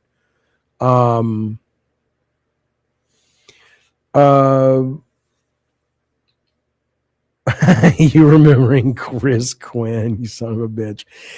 Jaffe, why don't you employ the logic you use to discredit religion to see the major flaws with today's Democrats? You think I don't think there are flaws with today's Democrats? See, this is the problem with people like you. This is the problem with people like you. You make this assumption that Democrats are like MAGA people, or people like me, progressives, are like MAGA people. I don't. Do you think I think the Democrats are a barrel of fucking monkeys or a barrel of fun or whatever the fuck you call it? No, not at all. I think they need term limits. I think their heart is in the right place more than the Republicans, but that ain't saying much given what, they're still all pretty slimy people. Not every single one on either side, but yeah, I mean, that's just ridiculous. And this is the problem with people like you, is you have totally solidified and concretized this idea that the other side thinks just like you do. I don't have a problem throwing Democrats in jail if they do bad things. I don't have a problem saying Joe Biden was a moron when it came to whether practically or impractically, but certainly publicly, his immigration policies. And I'm fine he lost the election. I just don't think he should have lost it to Trump. Because Trump's 1,000 times worse. But this is the problem you guys have. And you've been conditioned to think this way because you're morons, because you don't have critical thinking skills. You think when you repeat something you saw on Fox News or on Joe Rogan or whoever, you think that puts you in the ability to actually discuss politics and have an opinion. You're just parroting shit. You're just parroting shit at that point. Will I vote GOP in 2028? I mean, probably not. Why would I? If is my choice JD Vance? Then no, not at all. I think he's a piece of shit. But I mean, they're all, it's not like, let's be clear. Here's the difference. Let's say Gavin Newsom is the candidate for Democrats. Do you think I believe Gavin Newsom's horseshit? Do you think I believe that guy is the salt of the earth, man of the people? I like Tim Walz, I do, but I don't really know him. Do I think he could be full of shit too? Yeah, probably is. I mean, I hear he did well for his state. The proof will be in the pudding. But I don't look at Newsom and go, just because he has the packaging of, oh, I'm a cool dude and I say the right things to progressives, he could still be a piece of shit. And if he does, he deserves to lose. This is the problem with people like you. Oh, yeah. Durali says it's the downfall of America. The Constitution is no longer important. I don't think the Constitution, honestly, was ever important. I think the vast majority of people having these conversations have never read the Constitution, don't understand the Constitution. They just hold it up like they hold up the Bible. And they just, they say they care. They don't care about anything. They don't care about the Bible for the most part. They don't care about what they say they care about. If Waltz is a crook, this is the funny part. Waltz is a crook, says Zeke. Use that famous critical thinking. I don't have a problem. If the guy is a crook, then he should go to jail. I haven't looked into the Minnesota politics of the Somalians, but if it turns out he knew about and or contributed to taking money that was supposed to go to daycare and allowed people to get rich off of it without doing the work it was intended for, then his ass needs to suffer the consequences. You act like that's a gotcha for me. I'm like, no, fucking throw his ass in the goddamn, jail. What's the problem? Why is that hard? You see Trump is talking about banning investment firms from buying single family homes. I think that would be great, Darth Nugget. I think that would be great. And I think it would be great if he forced them to sell, assuming that legally he can do it again. If he can, if he could force a lot of them to sell what they've already bought back to the people. This is the problem with a lot of you guys, not you, but a lot of you guys act like I would say that's a great thing Trump would have done if he does that. Good for Trump. That's fantastic. That's fantastic. Jeffy, what you're not understanding about what Chad is saying is the reason Tim Walz was even allowed to do what he did is because people like you voting them in. I didn't vote him in. My understanding is he was a very popular governor for a very long time. And so I'm assuming that this is the first time he ran afoul of this, assuming he is guilty of it, and he got caught. So throw his ass in jail. But, don't act like you have some kind of radar to know when a politician says something. Oh, well, this guy I know, he's not lying, but Walz was lying. You don't know that any more than any of us do. You don't have any superpowers when it comes to reading these people. The best place to come from this is to assume they're all lying to you. And then if they can earn your trust, that's fantastic. But so shut up, fucking moron. All right. The food is here. Trump is also talking about all the fun stuff like annexing Greenland. That's ridiculous. Fucking ridiculous. All right, I'm going to go get the food. We're going to come back and watch a little bit of the NVIDIA press conference about AI while I'm eating. I'll be back in like 2 seconds. No, Stick Solid, you're not saying anything. What you've just written is what I'm talking about. If you had a real interest in solving these problems, you wouldn't write such grand sweeping statements that contain no facts at all. Here's what he says. First off, it's Tim Walz, not Tim Wallace, is just one name on a very fast list of senators. Fast list? What? You mean long list of senators and people in power that have destroyed your country because liberals like you voted them in. That's what I'm saying. That means nothing. Give me a list of the politicians that have been voted in that have done the most damage to the country. And my guess is you'll find a lot of Democrats and a lot of Republicans. But the idea that you could say, I knew when Tim Walz was first elected governor, he was bad. You don't know that. You don't know that. And you acting like you do is part of the problem. You're just stupid. All right, I'll be right back. Then we're gonna watch some of this stuff. I'll be back in 2 seconds.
Film Gamer X, buddy. Thank you so much for the gift membership. I appreciate that. I appreciate that very, very much. You goddamn right, Mac. Best content creator. Thank you, buddy. I love riling them up. You're not riling me up. I've hated you from the beginning. This is my standard mode of operating, you whore. Yeah, I got him. All right, here we go. Ashes to ashes, my baby, my baby. Look at the little lemon lady. Thank you, buddy. I talked to her today on the LOLCOW show, and apparently she was very upset, as she should be, with this Keemstar fella. And she says, well, I'm not giving that man my money. And I said, well, why don't you come over to where I live, sweet cakes? I didn't call her that because I wasn't drunk, but now I can flirt with her because I'm drunk. And I says to her, I says, well, you come over here, sweet cheeks. And here she is. Thank you for supporting the channel, Ashes. Thank you, buddy. We appreciate that. Everybody tell Ashes your secret sexual fantasy. Thank you, Ashes. I appreciate that. Very kind of you, sweet potato. Not terrible. I called her sweet potato. Ashes, are you mad at me because I called you sweet potato? I was just trying to flirt. I'm an old man. I don't know how to flirt anymore. Play a Sonic game. What Sonic game? I don't really know much about Sonic anymore. I mean, I'm not an idiot. I didn't grow up with Sonic, but I played Sonic all throughout college. I love Sonic, but is there a new game people like? Show us the clip of Ashes to Ashes. Oh, you mean the one that she got pissed at Keemstar about? Yeah, I'll play that if she sends me a link. I don't know where to get it. I'm not entirely sure what happened. Should I wait to play that, or should we play in Hi Courage? Courage has this thing, that's Text Dog, that he does where he comes over here and he when you have food, he's so cute. He'll put his little head on your knee and just look up at you. And it's the head on your knee that does it. It's not the look. Play Bonk's Revenge. Okay. Don't be disingenuous. You know you don't hate Stick. I don't hate him like I want him to die. But I hate him in the sense that, you know, the character he plays, I hate his character as an image, as a human, though. He's a decent fellow. Oh, Ashes is going to send me a link in the Discord. I don't even know what we're talking about, but let's play that before we watch NVIDIA. Let's put it on NVIDIA first because I don't have it yet. But when I get it, we'll pause NVIDIA. And I'm only going to play NVIDIA while I'm eating because I'm starving. So, and then afterwards we'll get back to shooting the shit, playing a game, whatever. Here it is right here. Look at this guy. Look at this guy. This guy's too old to be wearing a jacket that looks like this, is what I would say. Oh, maybe I did get it. Did I get it from Ashes? I don't have it yet. I heard something come through. Are you going to send it to me in a DM, Ashes?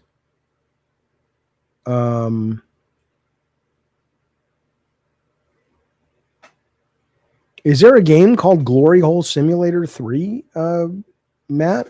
I wasn't aware of that. Watch what first? Watch NVIDIA first or watch Ash's clip first? Look at that. Come on, buddy. Come on, buddy. I know you're one of the richest people on the planet, and I know you've got people telling you yes to everything, and I'm sure your stylist don't wear that jacket ever again. Come on, buddy. A little self-awareness, pal. Well, I don't know what happened to Canty. It breaks my heart. I hope her husband wasn't mean to her. I always got the sense that there was not good things going on between her and her beau. Nothing was wrong with the guy, but he put her in her place, and I didn't like that about her. I didn't like that about her, or him, for her. Oh, here we go. Ashes to Ashes. Okay, let's watch this together, boys. Hang on. Okay, so this is a clip that made Ashes go, fuck this bullshit. I ain't putting up with it. All right, I have no idea what this is about, so here we go. You know, Ashes got banned because I posted the clip in main chat of what Pesci said. He did not tell anyone how to fake anything. See, I didn't think so because I feel like I would have caught that. Can someone just DM it to me so I have it? I don't want to play it. I just want to hear it. Well, I can get it myself. I can go back and watch it. I think after there's an investigation. Yeah. Hey, welcome. Look, Ashes to Ashes, I understand you're like a supporter of a couple shows. Yo Mama show, definitely, right? But God, you're fucking stupid. You know, we always ban people for this justice for someone. When someone gets banned, if you start doing like a campaign in the server saying justice for this person, we just get rid of you too. Like we really don't have time for that fucking bullshit, right? And when Yo Mama got fired or whatever the first time, she spamming justice for Yo Mama and got banned, you know? And then when Yo Mama and me figured things out, he went out of his way to get you unbanned. And I go, oh yeah, okay, I'll unban her, right? This time, Pesci says something on air, all right, that gets him banned. You decide to clip it and then post that thing that he got banned for in main chat where he explains how to do the fake memberships. And here's the clip where Joe explains how to fake membership. Well, here's the lore on the fake membership. So people have found a way to sign in from different countries and buy 50 bombs for a very small amount of money. It was happening to big streamers like Darkside Phil and shit. Was that an explanation how to fake a membership? No. And then you say justice for Pesci. Bitch, you're stupid. You are a dumb bitch. You are dumb as hell. Right? That's two different fucking violations, idiot. And I'm the stupid dumb bitch. So, yeah, I mean, all these people have to go. The people supporting them, the people posting justice for fuck you, gotta go too. Yeah. No, fuck like you. Literally, this is your guys' livelihood. This is your guys' livelihood. I'm not playing around, dude. Fuck all you people. Everybody too. Yeah, I agree with you. What I will say though, make sure everything, so nobody gets killed in like the crossfire. Yeah. And all the people who get killed deserve it. Right. You know what I mean? Yeah. Oh, you mean like the actual pay pig? Right here, pay pig, who actually pay pigged and didn't fake a membership. I mean, people are going to get killed in the crossfire because they're stupid and they just say stupid things. Like, Oh, so you mean if you're an actual pay pig and you don't fake it, you just get banned for being stupid. Gotcha. I don't care if Pesci ever comes back again. I don't care if Ashes dies. Like, I don't care about any of these people, bro.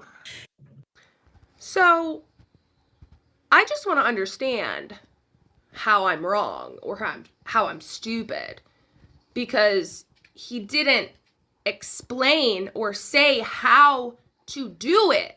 That was my whole point. So, you could fuck yourself. Okay, well, first off, that's a disgusting thumbnail. So here's my take on this. So I think now there's two things happening here, in my opinion. The first thing is absolute miscommunication. I think for someone like Keemstar to let anyone know that there is a loophole, and I think Ashes is absolutely right. She wasn't like reposting Pesci going, now here's what you do. You go to this site, you get this VPN, blah, blah, blah, blah, blah. That's what it sounded like Pesci shared with people, but that's not what happened. But I think maybe from Keemstar's position, he's like, he chose his words poorly, which is probably, par for the course. He does that a lot. Like, I think what he meant to say was, I don't want anyone to even share the idea that this is possible, right? And he was framing it like you actually went in and reposted a fact about how to actually do it. And that is clearly what you didn't do. But I also think that you probably didn't do anything from any malicious intent at all. Because like you said, you fucking pay a lot of money to be part of that community. So I think that was miscommunication on the part of him. And you probably just didn't think, not that it was necessarily your job to think that, okay, well, maybe he just doesn't want it out there, because now that people know it's a possibility, they can figure it out on their own. Right. So, okay, that's kind of, to me, that's 50-50. I think though that the way he responded to you was pretty fucking rude and disrespectful. And that's okay. I mean, in his mind, maybe he's saying, look, man, I have so many pay pigs and I have so much money that I make from this show and these shows that I would rather make you a example, Ashes, because me losing you is nowhere near as dangerous as 50% of the audience learning how to go about this stuff, right? So, but I think the way he expressed it to you, somebody who is a longtime supporter, is no bueno. That means in French, not a good idea. So that would be my take. And yes, of course you can call in. Just click on the link, baby. God, I don't mean to do it like that because I don't know you that well. I say that teasingly. But yeah, please do call in. Oh, there she is. Okay, hey, hang on. Hello, Ash. Oh, look at the baby. Who's the baby? Hi, baby. What's his name? Her name is Eggs. Hey, Eggs. Oh, the baby. So, what am I getting it wrong? What I'm thinking, or what? No. You are absolutely right. Like I do understand, like, I guess the overall, like, why he, I don't know. It's kind of confusing because, like, technically, like, Joe did say, like, oh yeah, so you can do whatever like this to get a cheaper membership. However, he didn't, like, explain, like, how to do it. So, like, as we know, most of the LCU audience probably isn't going to understand even where to begin, right? They probably won't, but I mean, you would agree with Keemstar that the less people know it's even possible, that's probably what he was upset about, right? And he expressed it very poorly. Yes. Oh, absolutely. Well, right. That was my, like, where I was so, like, annoyed. Like, I don't blame you. You didn't have, you know what I mean? Like, so yeah, I was just like, what the hell? So, I mean, I guess I do understand, like, the overall point, but how he, like, went about it was very, Well, here's what I'll say about that whole Keemstar thing, right? I mean, I'm back on the LCU for the time being. I know. I fully be fired any minute, and I'm fine with that. I don't care. I like being over there. I like some of the people. I like doing the shows over there. But fire me, whatever. Because here's the thing about him.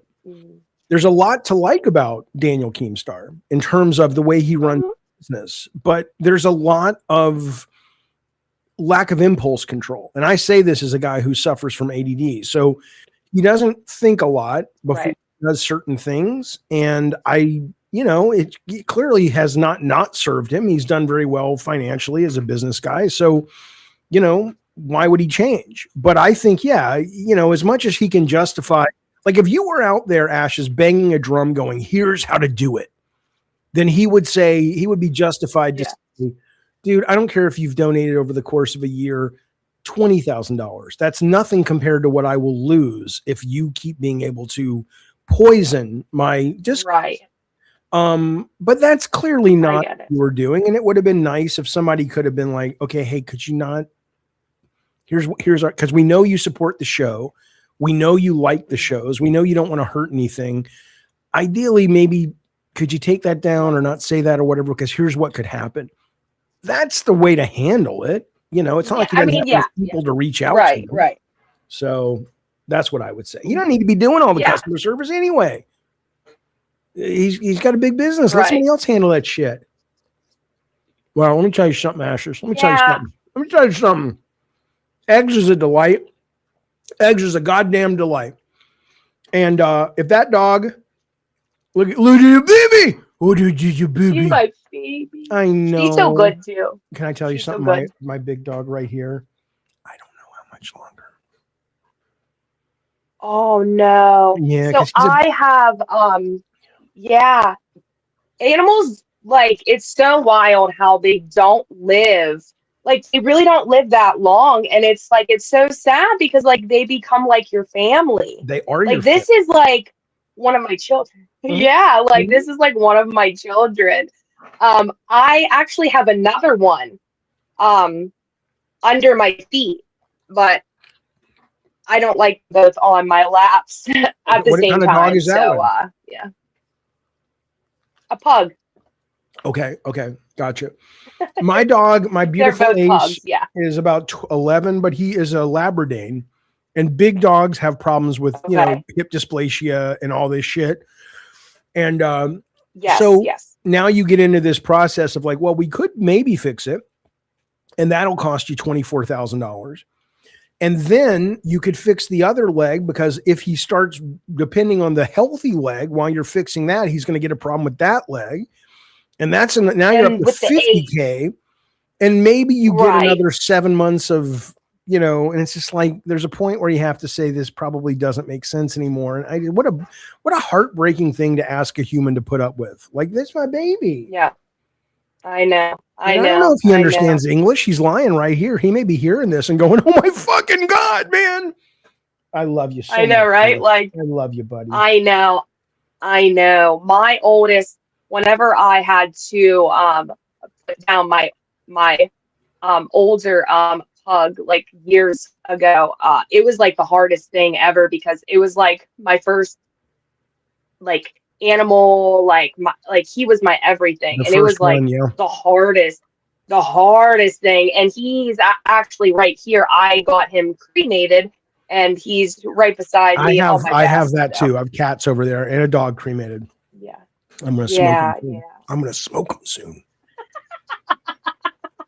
Shit them out. All right, Jaffe. I am actually working. I work at home, so I just wanted to call in to let you know, like, my, I guess, point of it all. But I mean, I definitely do understand. I do have to. All right, buddy. Well, I appreciate you sharing your side of it, and I hope if you still care about that place, you guys work things out. If not, you're always welcome here, buddy. Thank you so much for the support.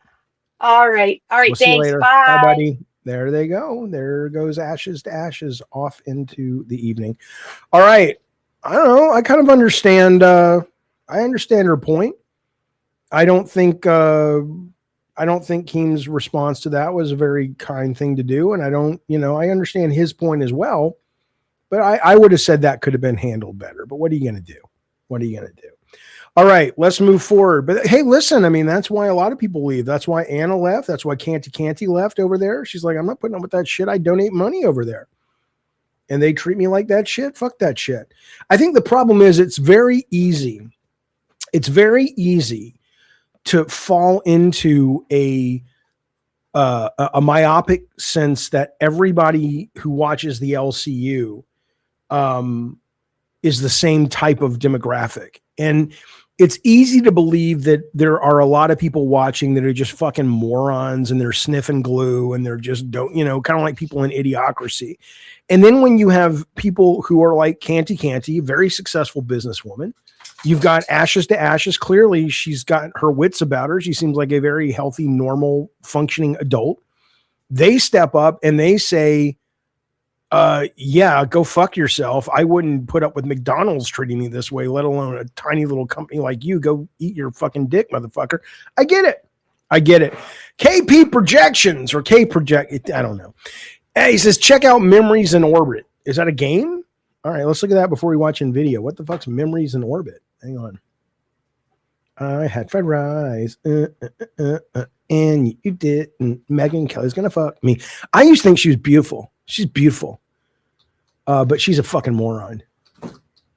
Hey, Courage. No. He can't play anymore. Not the way he used to do it, buddy. I love you, bud. But you guys can't play rough anymore. You just can't do it. Sorry, pal. Memories in Orbit. Here we go. Oh, this is coming out on Game Pass in a couple of days, right? Thank you for that, KP. We appreciate that super chat, buddy. Share screen. Entire screen. All right, here we go. Hang on.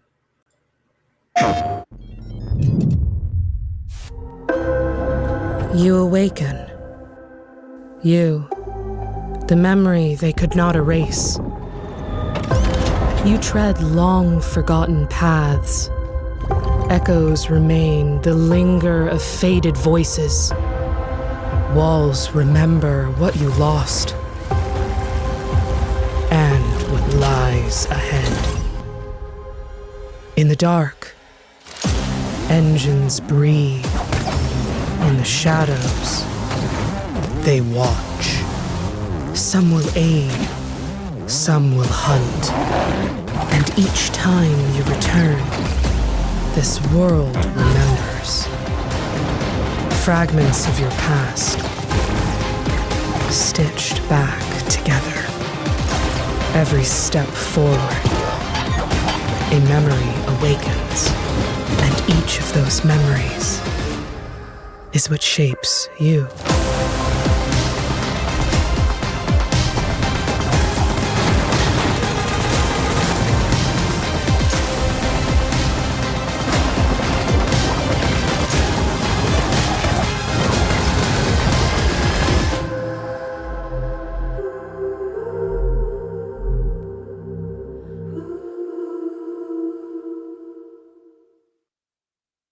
PlayStation.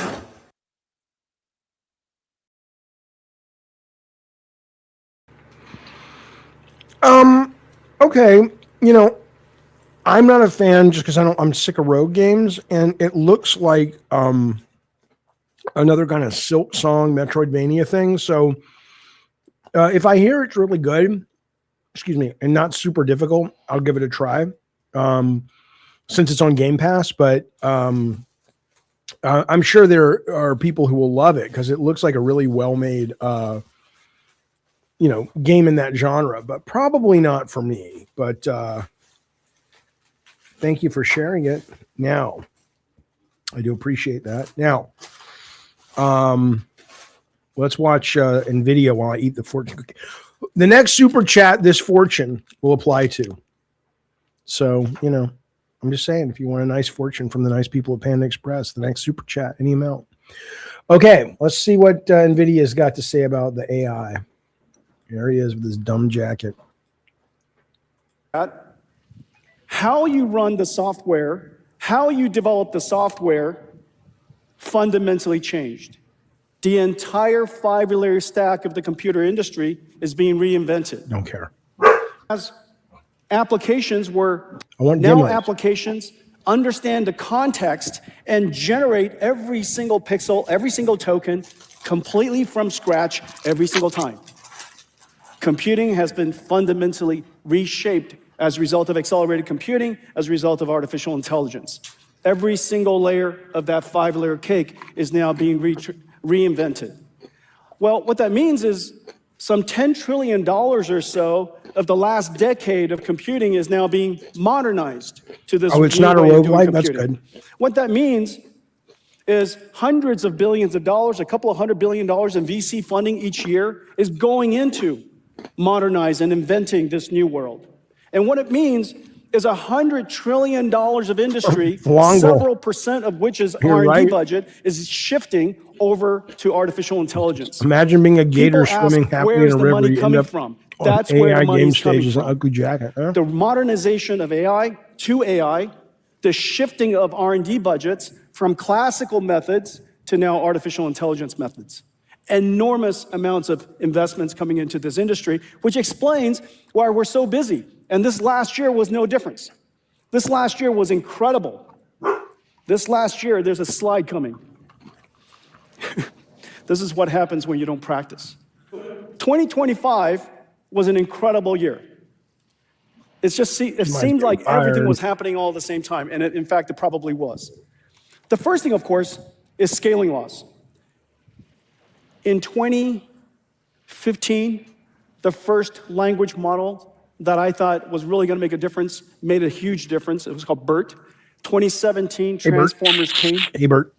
It wasn't until 5 years later, 2022, that ChatGPT moment happened, and it awakened the world to the possibilities of artificial intelligence.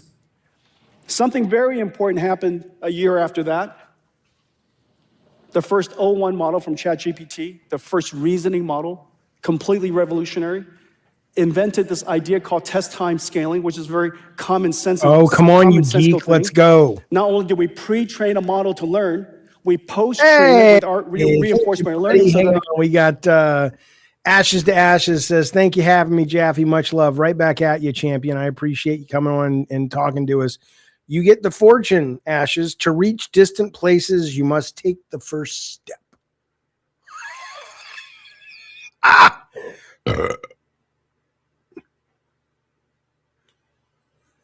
Wink. That's a pretty good fortune, bud. All right, Ashes, we appreciate that. Thank you so much for that super chat as well. Enjoy the rest of your day at the work. All right, here we go. Could learn skills. Thank you, bud. And now we also have test time scaling, which is another way of saying thinking. You think in real time. Each one of these. Hey, welcome to the good life. Ashes to Ashes has become a Diet Coke commander. Thank you for that as well, buddy. Thank you for that support and that delightful donation to the cause. What is the cause? I don't know yet, but I'm coming up with one. It's going to be a banger. Thank you, buddy. We appreciate all your support today and your conversation and sharing your story, Ms. Ashes. Thanks, bud. These phases of artificial intelligence requires an enormous amount of compute. And the computing law continued to scale. Large language models continued to get better. Meanwhile, another breakthrough happened. And this breakthrough happened in 2024. Agentic systems. Hey, welcome to the good life. AK Projections, thank you for the super chat. It says, screw lolcow, create your own universe. I have my own universe. There's nobody on the planet with me. Thank you, buddy. We appreciate it. Thank you so much for the super chat. Starting to emerge. In 2025, it started to proliferate just about everywhere. Agentic models that have the ability to reason, look up information, do research, use tools, plan futures, simulate outcomes, all of a sudden started to solve very, very important problems. One of my favorite agentic models is called Cursor, which revolutionized the way we do software programming at NVIDIA. That was a joke. Agentic systems are going to really take off from here. Of course, there were other types of AI. We know that large language models isn't the only type of information. Wherever the universe has information, wherever the universe has structure, we could teach a large language model, a form of language model, to go understand that information, to understand its representation, and to turn that into an AI. One of the biggest, most important one is physical AI, AIs that understand the laws of nature. And then, of course, physical AIs is about AIs interacting with the world, but the world itself has information, encoded information, and that's called AI physics. AI that, in the case of physical AI, you have AI that interacts with the physical world, and you have AI physics, AI that understands the laws of physics. And then lastly, one of the most important things that happened last year, the advancement of open models. We can now know that AI is going to proliferate everywhere when open source, when open innovation, when innovation across every single company and every industry around the world is activated at the same time. Open models really took off last year. In fact, last year, we saw the advance of DeepSeek R1, the first open model that's a reasoning system. It caught the world by surprise, and it activated literally this entire movement. It's really, really exciting work. We're so happy with it. Now we have open model systems all over the world of all different kinds, and we now know that open models have also reached the frontier. Still solidly is 6 months behind the frontier models, but every single 6 months, a new model is emerging, and these models are getting smarter and smarter. Whatever their new model is, because of that, crazy. You could see the number of downloads has exploded. The number of downloads is growing so fast because startups want to participate in the AI revolution. Large companies want to, researchers want to, students want to, just about every single country wants to. How is it possible that intelligence, the digital form of intelligence, will leave anyone behind? And so open models has really revolutionized artificial intelligence last year. This entire industry is going to be reshaped as a result of that. Now, we had this inkling some time ago. You might have heard that several years ago, we just started to build and operate our own AI supercomputers. We call them DGX clouds. A lot of people asked, are you going into the cloud business? The answer is no. We're building these DGX supercomputers for our own use. Well, it turns out we have billions of dollars of supercomputers in operation so that we could develop our open models. I am so pleased with the work that we're doing. It is starting to attract attention all over the world and all over the industries because we are doing frontier AI model work in so many different domains. The work that we did in proteins, in digital biology, La Proteina, to be able to synthesize and generate proteins, OpenFold 3 to understand how to understand and generate multiple proteins. It does, otherwise the beginnings of cellular representation. Earth-2, AI that understands I signed up a long physics. time ago and it The work hasn't that we hit did me with yet, but if it ForecastNet, does, the I work may that we stop did with because the Cordiv cap is not really revolutionized the way. Now, let's and think very ability, I hate locomotion. to be a dick if you guys are enjoying this, but I just want to see some fucking Of shit. it is open man. sourced. And so now on top of this platform, NVIDIA is a frontier AI model. Show me something cool, moron. Intelligence to find out what's He's not a inside. moron, he's interpret what's very inside, smart. and help you read it. One of the richest And so people on our the planet. PDF it produced really interesting results, but it hallucinated greatly. And the reason why it hallucinated, of course, it could memorize everything in the past, but it can't memorize everything in the future, in the current. And so it needs to be grounded in research. It has to do fundamental research before it answers a question. The ability to reason about, do I have to do research? Do I have to use tools? Hang on, text calling. What do you want? What do you want? I'm streaming. Are you live right now? Yeah. Hang on, let me put you on the screen. No. I'm leaving the dentist. Oh, I don't want any food. I already got food. Okay. Just a heads up. We will be home soon, half an hour or so. Yeah, we'll be here. Also, the car is saying to replace my battery, so I need to go. Yeah, I'm telling you that car's not driving good. Anyways, love you, chat. Chat, please donate to Jaffe. We're broke. Yeah. Goodbye. Send us money, please. Drive safe. Maroon. Here we go. Come back. How do I break up a problem into steps? Each one of these steps, something that the AI model seek, wonderful, never seen before. Give me something cool. Everything on day one. That we should be able to, in every circumstance, reason about how to solve that problem. Large language models has now made this fundamental leap. The ability to use reinforcement learning and here we go. This entire framework we call a blueprint. And we have blueprints that are integrated into enterprise SaaS platforms all over the world. And we're really pleased with the progress. But what we do is show you a short example of something that anybody can do. Yeah, show us, please. Let's build a personal assistant. I want it to help me with my calendar, emails, to-do lists, and even keep an eye on my home. I use Brev to turn my DGX Spark into a personal cloud. So I can use the same interface whether I'm using a cloud GPU or a DGX Spark. I use a Frontier Model API to easily get started. I wanted to help me with my emails, so I create an email tool for my agent to call. I want my emails to stay private, so I'll add an open model that's running locally on the Spark. Now for any job, I want the agent to use the right model for the right task, so I'll use an intent-based model router. This way, prompts that need email will stay on my Spark, and everything else can call the Frontier model. I want my assistant to interact with my world, so I'll hook it up to Hugging Face's Reachy mini robot. My agent controls the head, ears, and camera of the Reachy with tool calls. I want to give Reachy a voice, and I really like 11 Labs, so I'll hook up their API.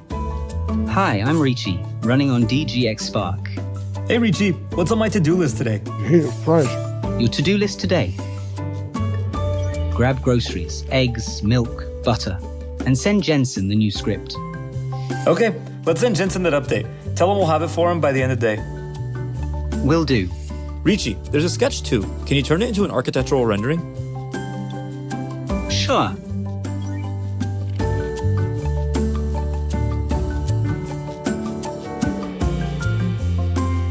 Nice.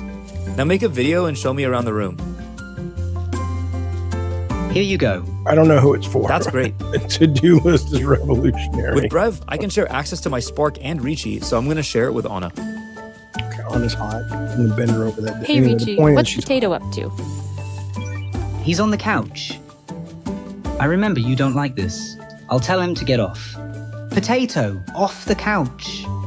Bitch. With all the progress in open source, it's incredible to see what you can build. I'd love to see what you create.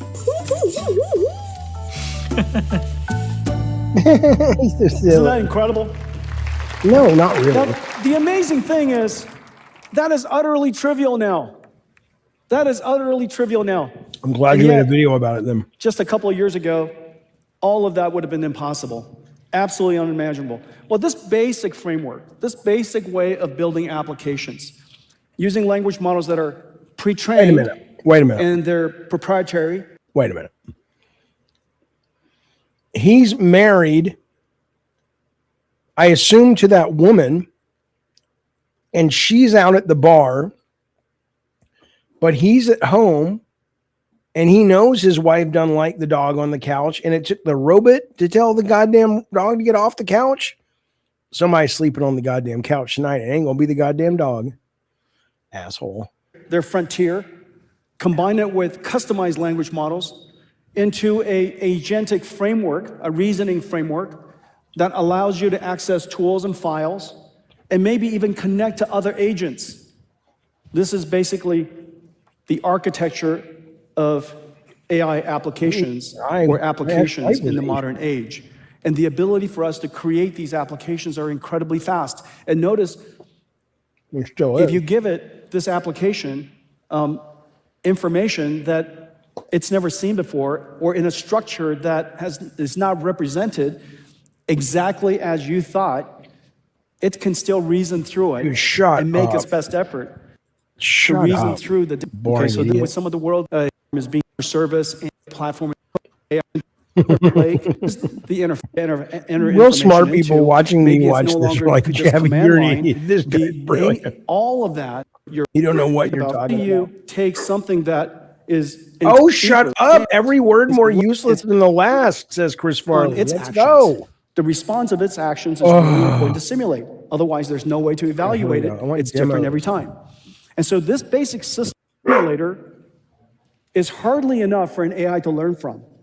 We can take this, put it into a Cosmos foundation model, and generate surround video. Here's the problem. That is this guy is probably laying out a roadmap for the next 50 years of life on this planet. And I'm like, it's boring. It is, though. Based and physically plausible that the AI can now learn from.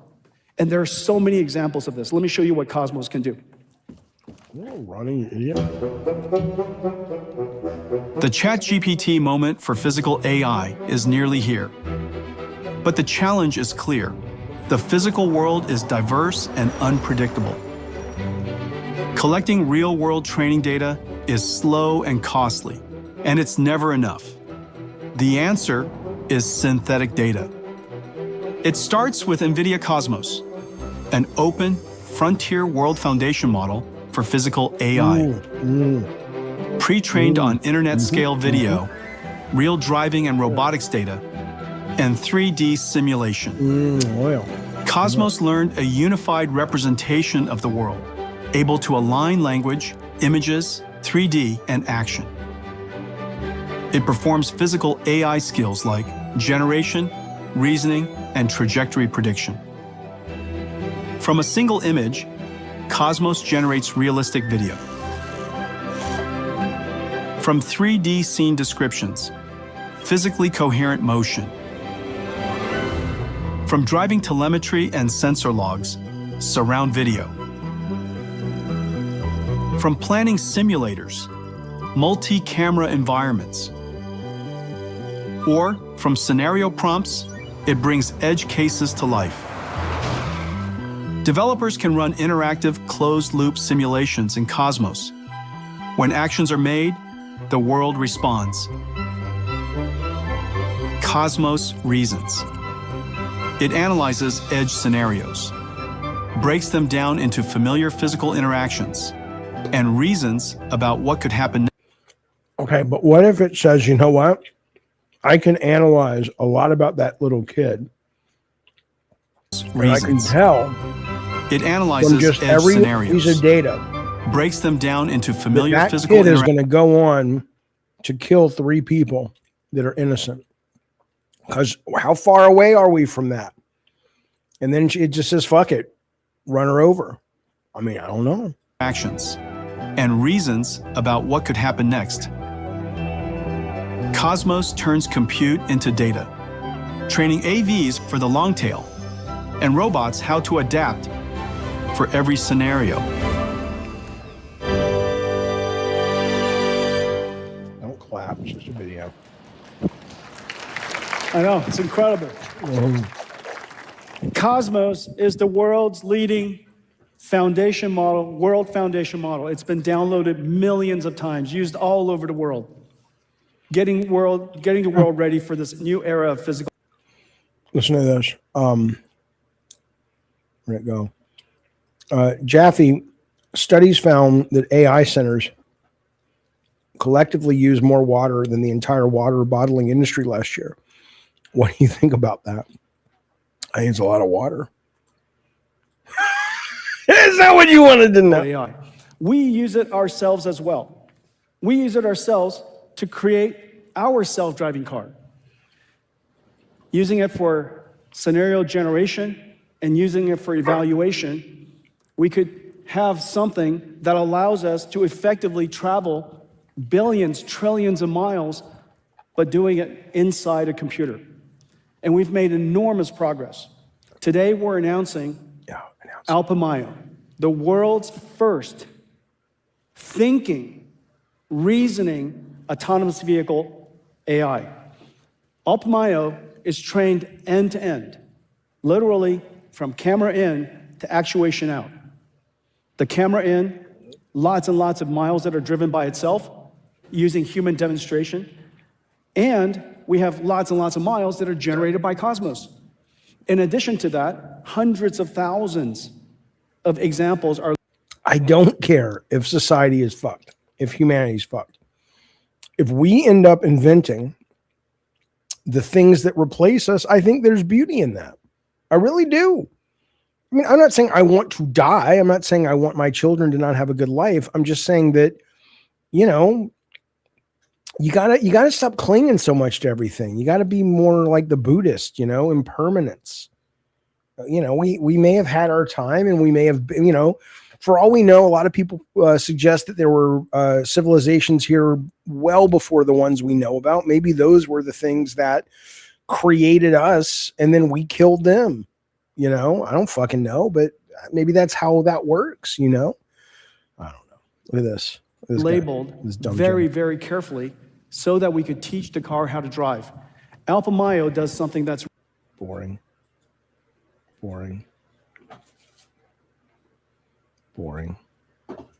Oh, little robots. I'm so dumb. Oh, that got me excited. Little cute robots on stage. Now I'm engaged. Here we go. Funny character. Yay.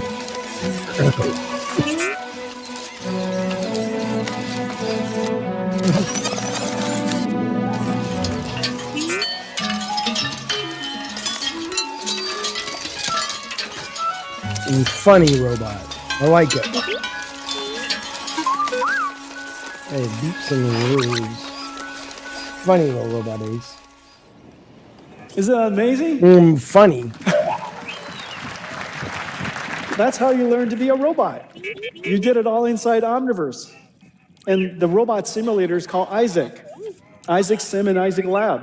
And anybody who wants to build a robot, you know, nobody's going to be as cute as you.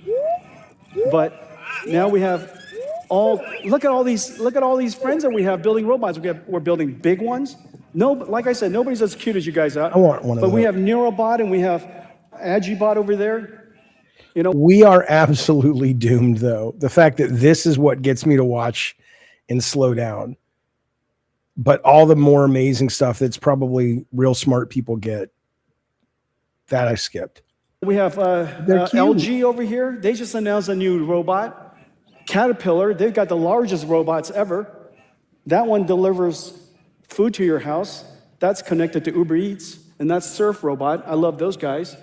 Agility, Boston Dynamics, incredible.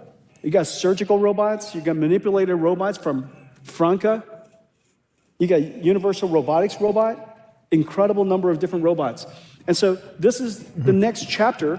We're going to talk a lot more about robotics in the future, but it's not just about the robots in the end. I know everything's about you guys. That's right. It's about getting there. And one of the most important industries in the world that will be revolutionized by physical AI and AI physics is the industry that started all of us. At NVIDIA, it wouldn't be possible if not for the companies that I'm about to talk to. And I'm so happy that all of them, starting with Cadence, is going to accelerate everything Cadence. CUDA-X integrated into all of their simulations and solvers. They've got NVIDIA.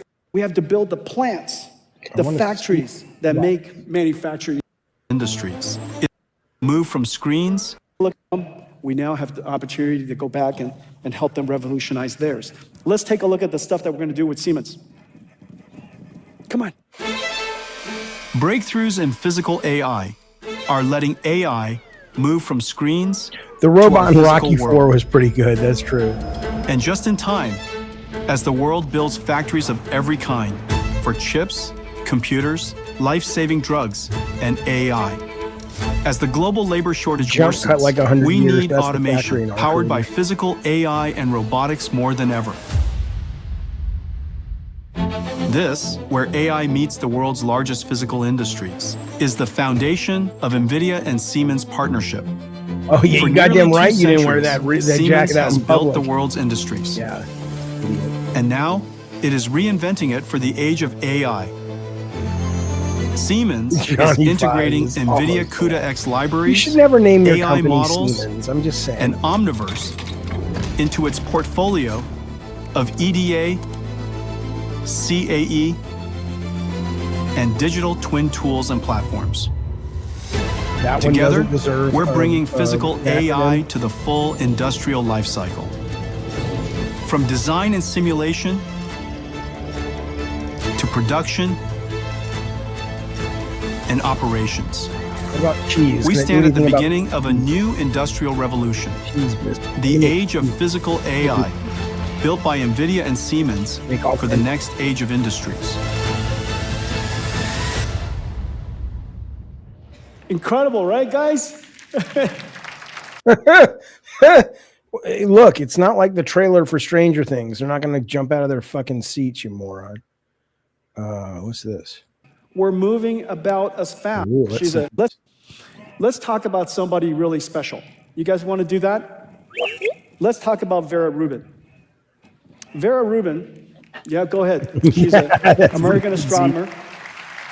She was the first to observe. She noticed that the tails of the galaxies were moving about as fast as the center of the galaxies.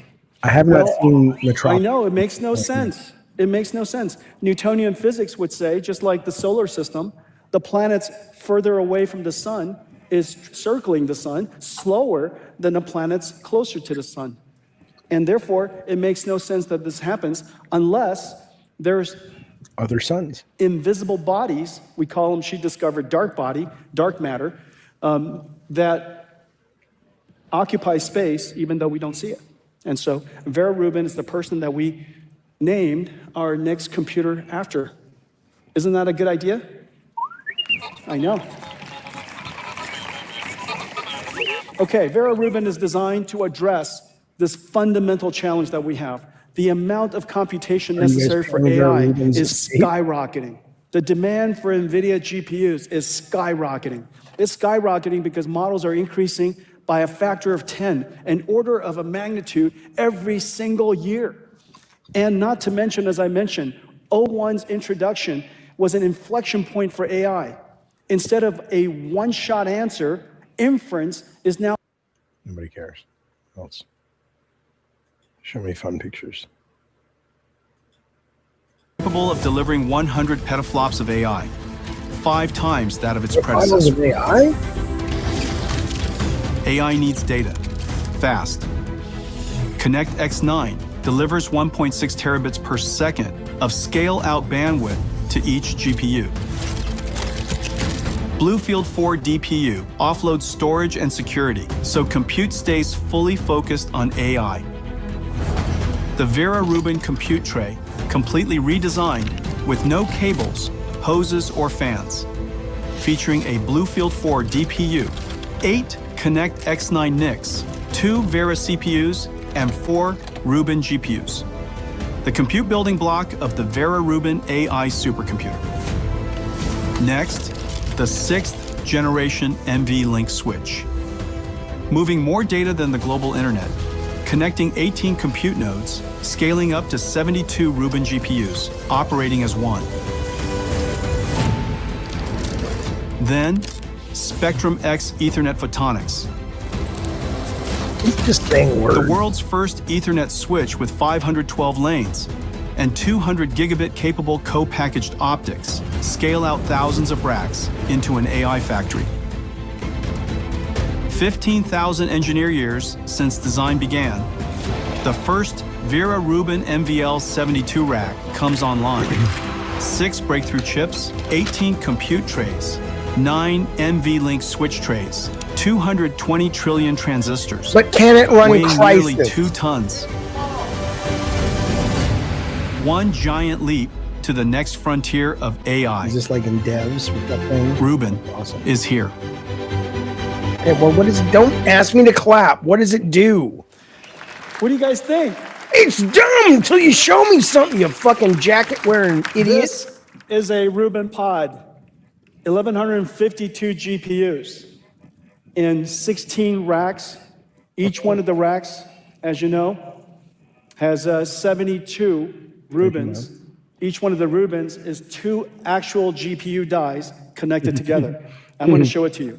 Yeah, but please there clap. are several things that, well, I'll tell you later. The fuck? Well, we designed 6 different No, chips. I want to see what it does, you Chips moron.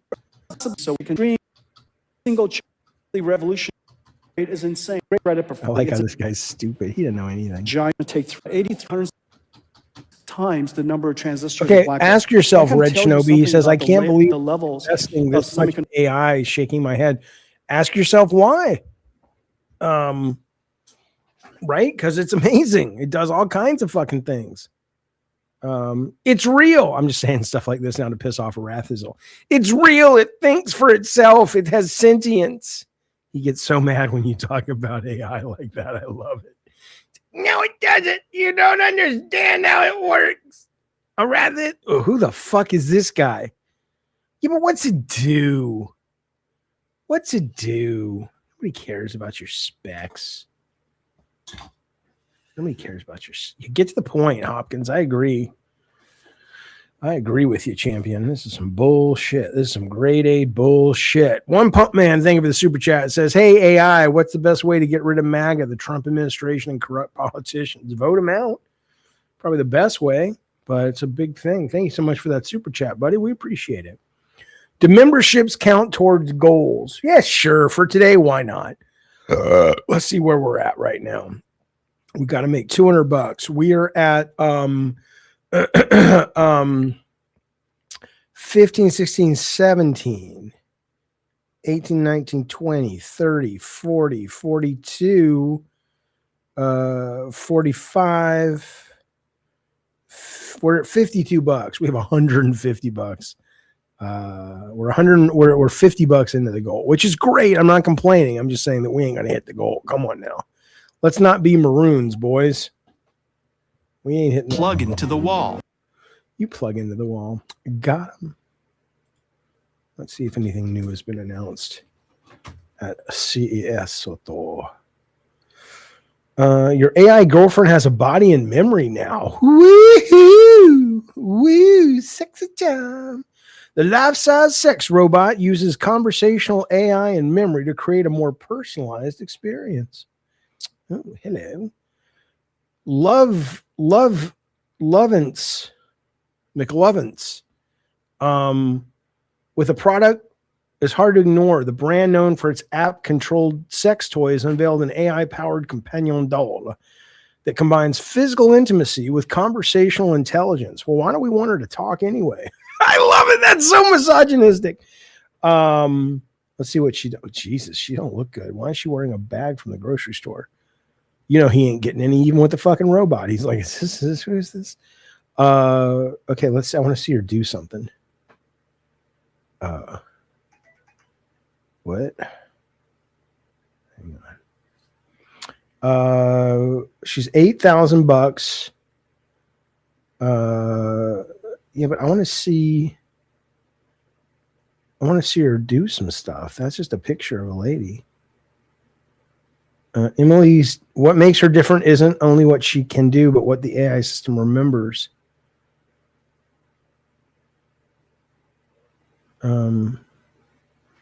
Yeah, you're gonna have to work a little harder because I need to see something. What else? What else?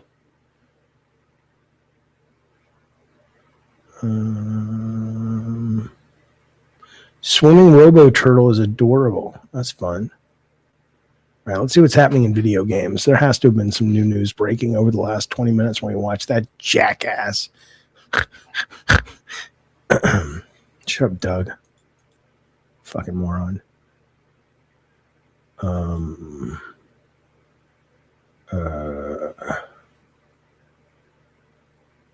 look at this. Advice from a 10-year full-time streamer. Well, I need some advice, so let's see what she says. Number one, results fluctuate. Can I read this? Don't take it personal. As long as each day you can say you have sown a seed, you'll be satisfied. I'll be the judge of that. Give your viewers the same respect they give you. Mission accomplished. Turn up on time. Fuck you. Tell them if you'll be late. Fuck you. I'll do what I want to do. Number three, watch your streams back. Yeah, I do that. Masturbate while I'm doing it, but I still do it. Hey, bring your mic closer and your gain down. Shut up. Number five, even if you have 0 viewers, talk. Practice filling in the space. People will tune in and leave promptly if you're silent.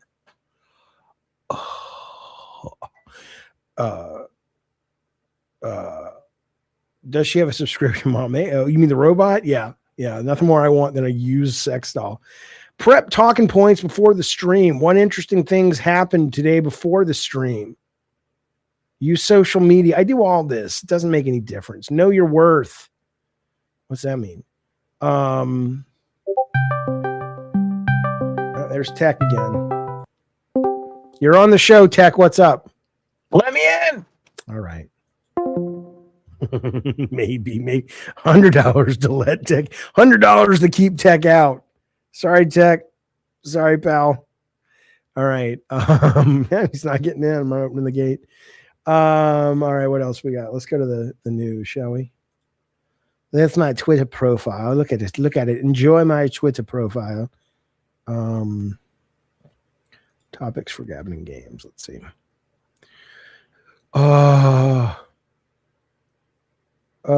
Show me something cool, man.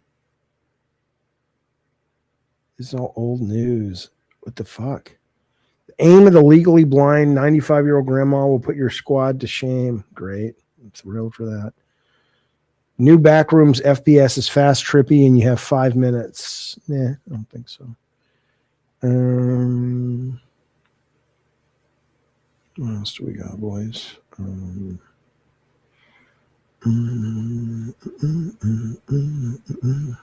This is all the same shit. There's no new news. Let's go to Drudge Report, see what's happening there. Let's see who else ICE has killed today. KP says, do you ever beat off to your Twitter profile pic? I'm doing that right now, buddy. I mean, that's happening right now in my life. Thank you for that. Thank you for the super chat, bud.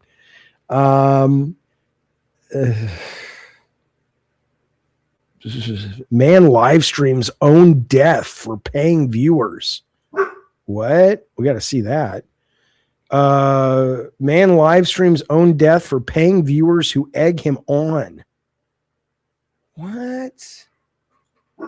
Listen to this. There he is. A streamer has died while tackling a live challenge involving cocaine and alcohol for a private group of paying viewers. Sergio Jimenez Ramos of the Cincinnati Ramoses was found kneeling in his bedroom, unresponsive and cold to the touch.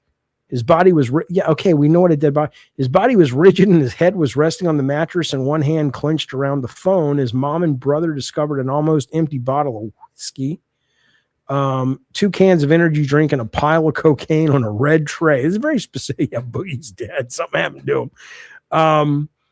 They reportedly heard webcam viewers going, "Are you crashing yet, Sergio? You still haven't finished the bottle of whiskey." He must have been on lolcow. This must have been like lolcow cocaine or something. There he is. The streamer was found by his family. Jesus. Paramedics were called to the family home near Barcelona, where he was pronounced dead. Investigators believe he died during a private video call watched by donors who had paid to see him consume a bottle of whiskey and 6 grams of cocaine in under 3 hours. Previously, had been banned from the public platforms like Kick, DLive, and Pump for breaching policies on drug use. In October, he began appearing in streams and private video calls run by streamer Simon P. whatever, known online for extreme cyber begging. This is the goddamn LCU. It's this streamer is known online for extreme cyber begging challenges. This is where Keemstar gets all of his ideas. Sim said he came here, saw what was going on, set up his own group. Speaking about the night he died, he said, "I was told he took 6 grams in 3 hours and a 2-gram line. They've denied any responsibility." Come on. "I told him several times that 2 grams was an overdose. It's medically established." Yeah, that's where I go to for my medical advice. "I told him not to stream, to leave the service, that it was rubbish and he was going to end badly. I'm not to blame. He was receiving psychiatric treatment and had a history of substance abuse. His family is now demanding justice." Well, okay, sure. But I mean, really? Police are attempting to trace donations made. That's interesting. Now, that's an interesting case. Are you guilty of his death because you donated? You didn't know he was going to die. Then I assume what happens is if you're in a court of law, you have to prove that they knew he was going to die and they contributed to his death. If you're just like, "No, we wanted to see him on cocaine. We didn't know it was going to kill him." They are scum who take advantage of others, his friend said. They paid for the cocaine and whiskey to make him kill himself. Well, that may be true. It's hard to say. That's a hell of a story. It's a hell of a story. Now, $100 and I'll do some cocaine. More than this guy could pull off. Fucking weak loser. Woman who bonked an MRI machine reveals what it was like. Bonked like she had sex in an MRI machine? Ida, somebody, and her partner, Jup. I can tell you right now in that first 4 sentences, 6 sentences, 6 words of the first sentence, I can tell you the problem with this story. And that's that her partner's name was Jup. Decided to help their scientist pal out more than 3 decades ago by having sex inside an MRI machine. Is this it right here? Here's what we all look like kissing as far as an MRI scan is concerned. What were the key findings? Okay, well, here we go. A woman who got frisky inside an MRI scanner revealed how her experiment with her partner reshaped what doctors know about human bodices. Okay. Look at that. Look at that. That's some sex happening in that, I think. The study found that penis has been like a boomerang during sex. Look at that. Is that the penis? I can't get any kind of violations for this because I don't even know what the fuck I'm looking at. Does it go down like this? And then it kind of comes up? What am I looking at here? That looks like he's 69 and that's his tongue. What is this picture? Tech. Oh, that's the penis. Wait a minute. What is this then? K Productions, thank you, buddy. He says, "What's your favorite thing to cook and for guests?" I like making something my mom made called Nuts and Bolts, which is not like a meal. It's like a snack food, but it's really, really good. How much to take an edible? I don't have any edibles with me right now. Yeah, 56 out of 200, Anna. We're gonna make it, baby. Look at that. That's fast. What am I looking at? Does anybody see the penis? Where's Waldo? Where's the penis? This woman had sex in an MRI scanner, but I don't see where the penis is. It says the penis. Show a penis on screen. No, you're not, because no one knows what the fuck we're looking at. It says the study found penises bend like a boomerang during sex. And I'm like, well, where is it? Is this the penis? No. Do you see where the penis is? Yes. Where? This is the penis. That can't be the penis. Yes, it can be. Oh. The penis is a hole in the center, Jaffe. Yeah, It's like a donut. Yeah. But wait a minute. So this is that's like her butt cheeks and her vagina? This is like the opening to her vagina, right? And it goes in here. You have a urethra, so it won't show on the MRI, right? So that's one side of your penis. That's the other side of your Yeah, but penis. when has it been like a boomerang? It's doing this, you see? Yeah, Here's the boomerang top comes going this back way, to you. then It would comes look like this a way. horseshoe. Well, it's not a horseshoe. It's not doing a fucking 180, but Oh, it's doing like a slight then it's bend. just bending. It's going in and then this. Well, that's just bending. That's not like a boomerang. Did you expect to see a solid piece of meat? I don't know what I don't know. I didn't even know. I The thought. inside of your penis is hollow, Jaffe. Well, first off, no, it's not. Yes, it is. No, it's not. You have a urethra. There is a tube, but that's Yes, not all. that's the tube. It's the hollow tube. I'm not suggesting I don't know what that is. I'm saying that Also, yeah, congrats on this guy. Look how fucking deep. I don't even know. Is this the vaginal opening? This is the vaginal opening down here. Okay, that's a pretty big dick. Yeah, but do it over here so I can see it on the screen where you're pointing, right? So this yeah, is the vaginal opening. Now I see it. This is the penis going up and around. This is like one of those 3D pictures where you have to kind of look at it, you know.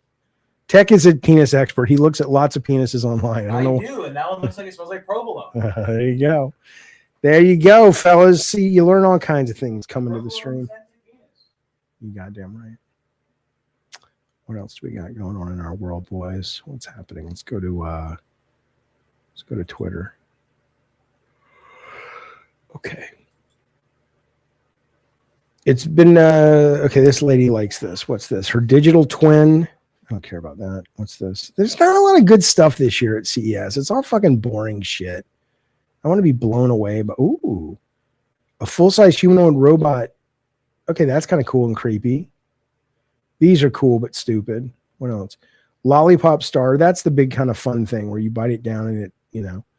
All right, nothing really good. Okay, fellas, that's the stream for today. I may be back tonight streaming some video games or making videos, but I'll definitely be back tomorrow. Hey, Anna G, thank you, buddy. We didn't quite make it, but I appreciate that amazing support from you all, Anna G. Thank you so much for 5 gifted memberships, which does bring us up to like $70 or something, but we ain't making it. We're not making it. Nobody loves our show. But I do love you guys, and I appreciate you being here and spending some time with me. Thank you all so very much. Anna G, thank you for that. Very, very generous super chat. That's what is nuts and bolts. I'll explain it KP tomorrow. I just made some a couple weeks ago. It was delightful. It's so good. I'll tell you tomorrow. But thank you for the super chat. It's like Chex Mix, Party Mix, but it's got its own little kick to it. It's very different. It's very different. I'm back tomorrow in locale at 9 a.m. I'm back tonight streaming something here on the channel, probably a game. I'm not sure yet. I'll let you know.